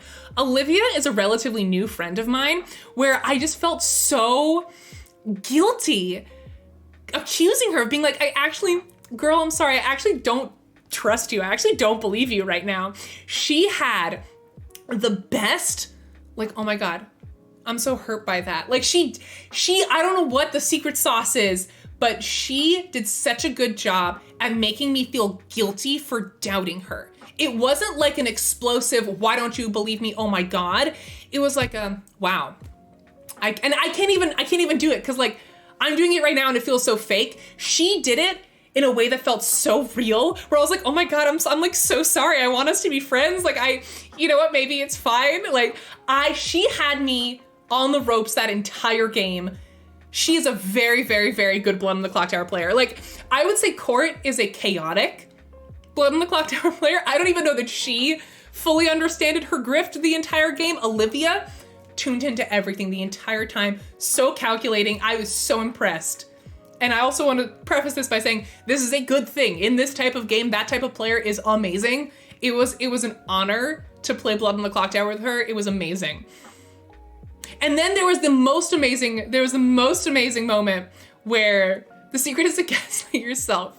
The most amazing moment is when Megan figured it out, because Olivia had me again on the ropes. I was feeling so bad for accusing her. I was thinking Court was the bad guy because she spoke up in the middle of the night when she shouldn't have.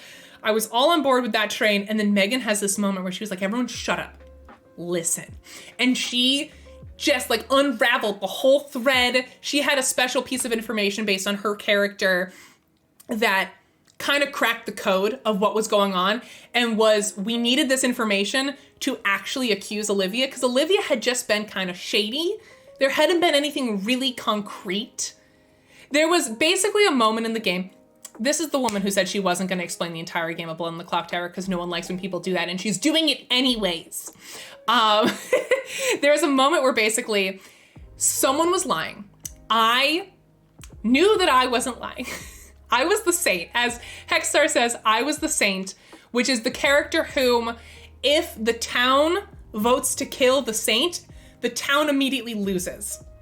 So I'm sitting there trying to do my best little church boy impression, being like, please don't kill me. We'll all die.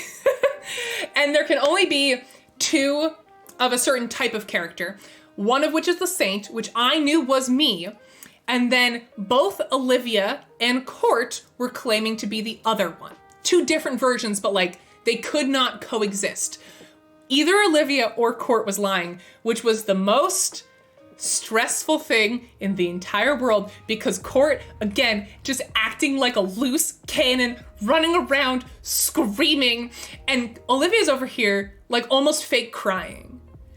The choice I could not wrap my head around it, because, like, Olivia's crying, Court's screaming, I don't know what's going on, I know I'm telling the truth, and they're being so convincing that people are now starting to say, oh, well, maybe it's Rachel, because again, only 2 of these roles can exist, and 3 people are claiming roles, so who's lying? And I'm just like, I don't know, guys, I'm a good guy, if you kill me, we all die, which is an excuse that only holds up for so long before people are like, meh, why don't we just kill Ray and find out?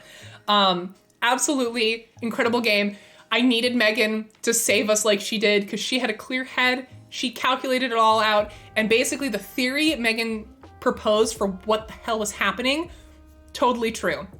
It was amazing. Court ended up being like the drunk, because one of the best things about Blood on the Clock Tower is that you can't trust anyone in the game, including yourself, because if you have certain roles, the information that you think you know is actually wrong, because you're actually drunk and you actually don't know what's going on. So incredible. Also, Sarah knows, hello. Thank you so much for joining us. Welcome on in. The TLDR is Ray recommends y'all play Clock Tower with some cool people. Hell yeah. Hell yeah. I was very proud. I was very proud of that group we got together. It was just super fun. Court was a drunk librarian. Good memory. All I could remember was that she was drunk and that she was a loose cannon and we couldn't piece anything together. It was so stressful. Yeah, extremely relatable. But yeah, Blood on the Clock Tower, I think that was my highlight of the show, followed by a very close second of Loop and Louie, which we got a little sidetracked, but yeah, that's the last game on my must-buy list is Loop and Louie. I need to get my hands on the mod that makes it so chaotic and makes it go at like random speeds, because I don't think it'd be as fun if it just moved constantly. It's this moment. It's this suspense of Louie's just waiting, and then sometimes he moves really slowly, and sometimes he just zips. He just rips, and it's amazing. Super fun. I feel like it'd be a really fun end of the night party game, but I need to get my hand on this little mod here that it has. I asked the guy, and he said it's only available in Germany, so I don't know, maybe when I go to Essen, I can like track it down or something. Ooh. That would be fun to commission Alkalite to break my Looping Louie copy so that it does weird things. Also, Louie is so cursed. I love it. It's extremely good, very cursed content. Look at him. Look at that. Haunts my dreams. Haunts my dreams. Yeah, no, that was the last game on my docket for games to buy. I'm absolutely positive that there are games that I missed, either that I didn't see, or that I saw and I forgot about, or that I didn't get to delve deep enough into to figure out if it would actually be for me or not. Oh God, I just realized that someone just uploaded this. Close-up of Louie's face. Thank you so much, Anthony Hemi. This is what the world needed. This is what I come to BoardGameGeek.com for. Thank you so much. But yeah, that's my Gen Con list. I saw that and instantly thought of Eric. But yeah, that was my Gen Con list. If you were at Gen Con, I'd still love to know what games you were most excited about. It is 4:20 here, and that means it's my dinner time with my very weird internal clock. So I think I might end here. I know I said I was gonna do the Arnak scavenger hunt, and I feel very, very bad that we didn't get to it, but I am getting hungry enough that I don't know that I have the energy for it. So maybe what we'll do is we'll do it tomorrow morning instead of Galaxy Trucker Puzzle. What do we think? Or do we want to save it for another week? I'm so sorry. I also know Bolt Key was here to help with that. I'm so sorry. The update, the life updates and the Gen Con chat took longer than I thought. I thought I had guesstimated everything right, but thanks, Chicken. I feel my throat's getting tired. I'm still recovering from a lot of things. So I think I might call it here. The question is, do I want to do it tomorrow morning?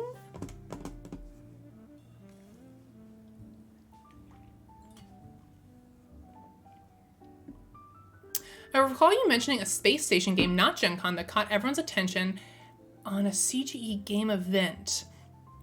Oh, that's Station Fall. That was a game that I played at,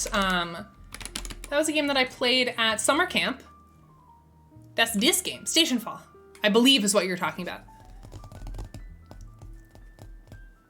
Thank you, Eva, I appreciate it. Yeah, no problem, Honder.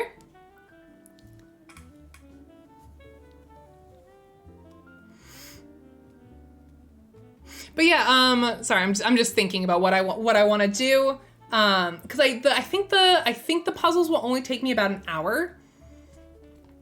So I don't know what I want to do, because we're doing code names at 2 tomorrow, and we were supposed to do puzzle from 11 to noon.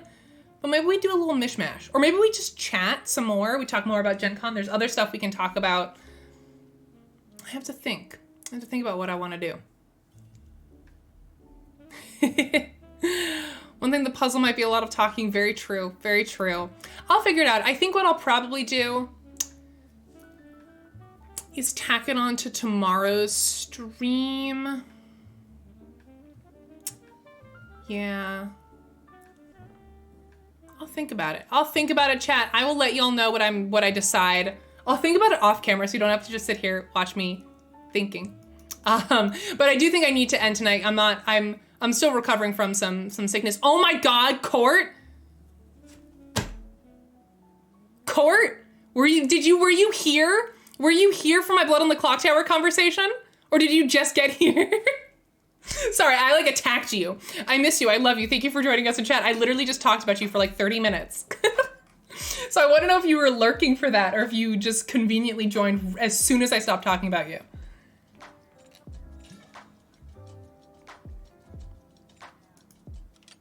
Aw, Meryl, I love you so much. I'm still getting back into things, so I do apologize. I really wanted to do the Arnak scavenger hunt today, but I think I'm at the end of my energy limit for today.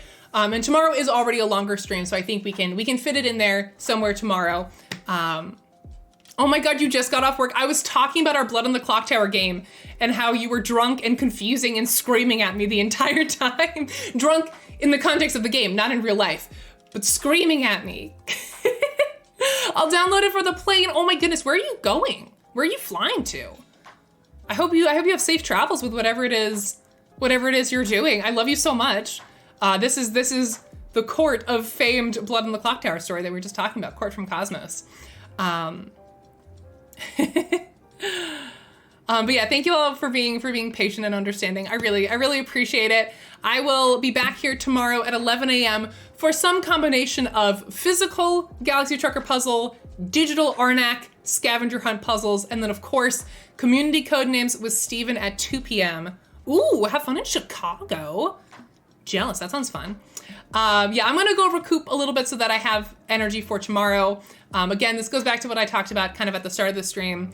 I appreciate everyone's patience with me. I have less emotional energy right now than I usually do, just because of all the life stuff happening. So thank you guys for being amazing and wonderful. We'll do something fun in the morning tomorrow, and then 2 p.m. with Steven, we're gonna be doing community code names, which be there, be square. I've been really enjoyed this format. This is a new Codenames format that I tried with Megan, only a week or so before Gen Con, where I bring on another person, we're each on one of the Codenames teams, and then we pick people from chat to be the spy masters. We are operatives, and so is everyone else from chat. And it's this really fun way of playing Codenames with you guys in chat. I don't know, I had a lot of fun doing it with Megan, so I want to try it again and see if we continue to enjoy it. So stop by the end of the stream tomorrow if you want to play Codenames with myself and Steven, and against your fellow chatters. Tune in the morning for some variation of puzzles and Arnak scavenger hunt. I love you all so much. It was really hard for me to be away from stream for this amount of time, but it was also hard for me to come back because I have a lot going on, and it can be sort of hard for me to get on camera and do this kind of thing. I was actually very anxious and scared to come back on stream, and I'm very grateful and thankful to say that as soon as I turned on my camera and actually started talking to you guys, I feel about as normal as I can feel given the circumstances. So thank you guys for doing that. Like, your energy, your friendship that you bring to this channel is what is a big part of what's getting me through the work side of my life right now.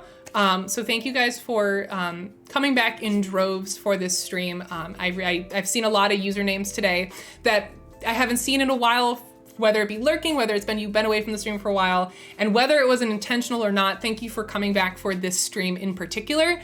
You didn't have to. You don't owe me your time, and I really appreciate that you have made me a part of your day, because I do have a lot going on, and having this feel normal, because I was really scared. I was really scared to come back to stream. I was scared it wasn't gonna feel normal. I mean, I feel kind of sick and stuff, so that part's not normal, but like emotionally, I was worried that, you know, I wasn't gonna be able to, I don't know, that it wasn't gonna feel right, or that it was gonna feel weird. And things do feel weird because there's weird stuff going on in my life, but like, this is about as good as I can feel. And that's thanks to you guys for being amazing. Varian Hex, thank you. It's good to see you. Thank you for saying hi in chat. Chicken, shut up. Thank you. I love you guys so very much. If you want to follow my personal work, I'm hoping to start my Raise Retro streams up again. I've had to take a little bit of a break just because life has been busy. But if you want to follow me over there, if one of the mods could pop down that link, that'd be awesome. If you want to see me not talk about board games, but if you instead want to see me talk about smooching fictional video game characters and drinking wine, that's what I do over on my personal channel, Raise Retros.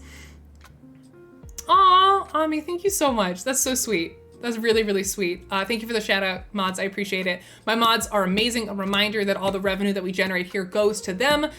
So if you enjoy the channel and you want to see it continue, that's a great thing you can do is subscribe to the channel or give bits, because that all goes to them. Yeah, moids. Yeah, that's it. I'm going to try to get back to my normal energy level soon. Again, thank you for being patient with me for cutting the stream content-wise short. I mean, it's the length of a normal stream, but the content, I don't think I can push myself to do more today. I think I need to go take a break. I think part of getting back into streaming is pacing myself a little bit and being kind to myself energy-wise. As much as I would love to do the scavenger hunt today, I think I will do a better job with it if I rest a little bit and do it tomorrow. And that's it. I want you guys to know that I love streaming. I love being here. Being away for this long was not something that I would have done if I didn't really need to do it. So yeah, that's it. I love you guys a lot. Thank you so much for coming back again for this stream in particular. I really needed the support this stream. Even if it was for the most part a normal stream behind the scenes, it really means a lot to me to see everybody's usernames, especially again, usernames I haven't seen in a while. I don't know if that was intentional or not, but it was very cool to see a lot of folks in chat today. And it was just good to talk to you guys again. I mean, even without the life stuff, I mean, I was gonna take a week off from Gen Con anyways. Gen Con was a really big event. Still a lot to catch up on. I'm sure we'll talk a ton more about Gen Con tomorrow. There's still so much that we haven't even touched on. Gen Con is such a beacon of like the board game world. Yeah, I love you guys a lot. I will see you tomorrow morning. Yeah, we're gonna do puzzles of some kind. We're gonna play Codenames. It's gonna be a really good time. Yeah, have a good night, everybody. I'm gonna go to bed in like 2 hours. I hope you all have a great rest of whatever of your day is left. And I will see you guys tomorrow. Bye, everybody.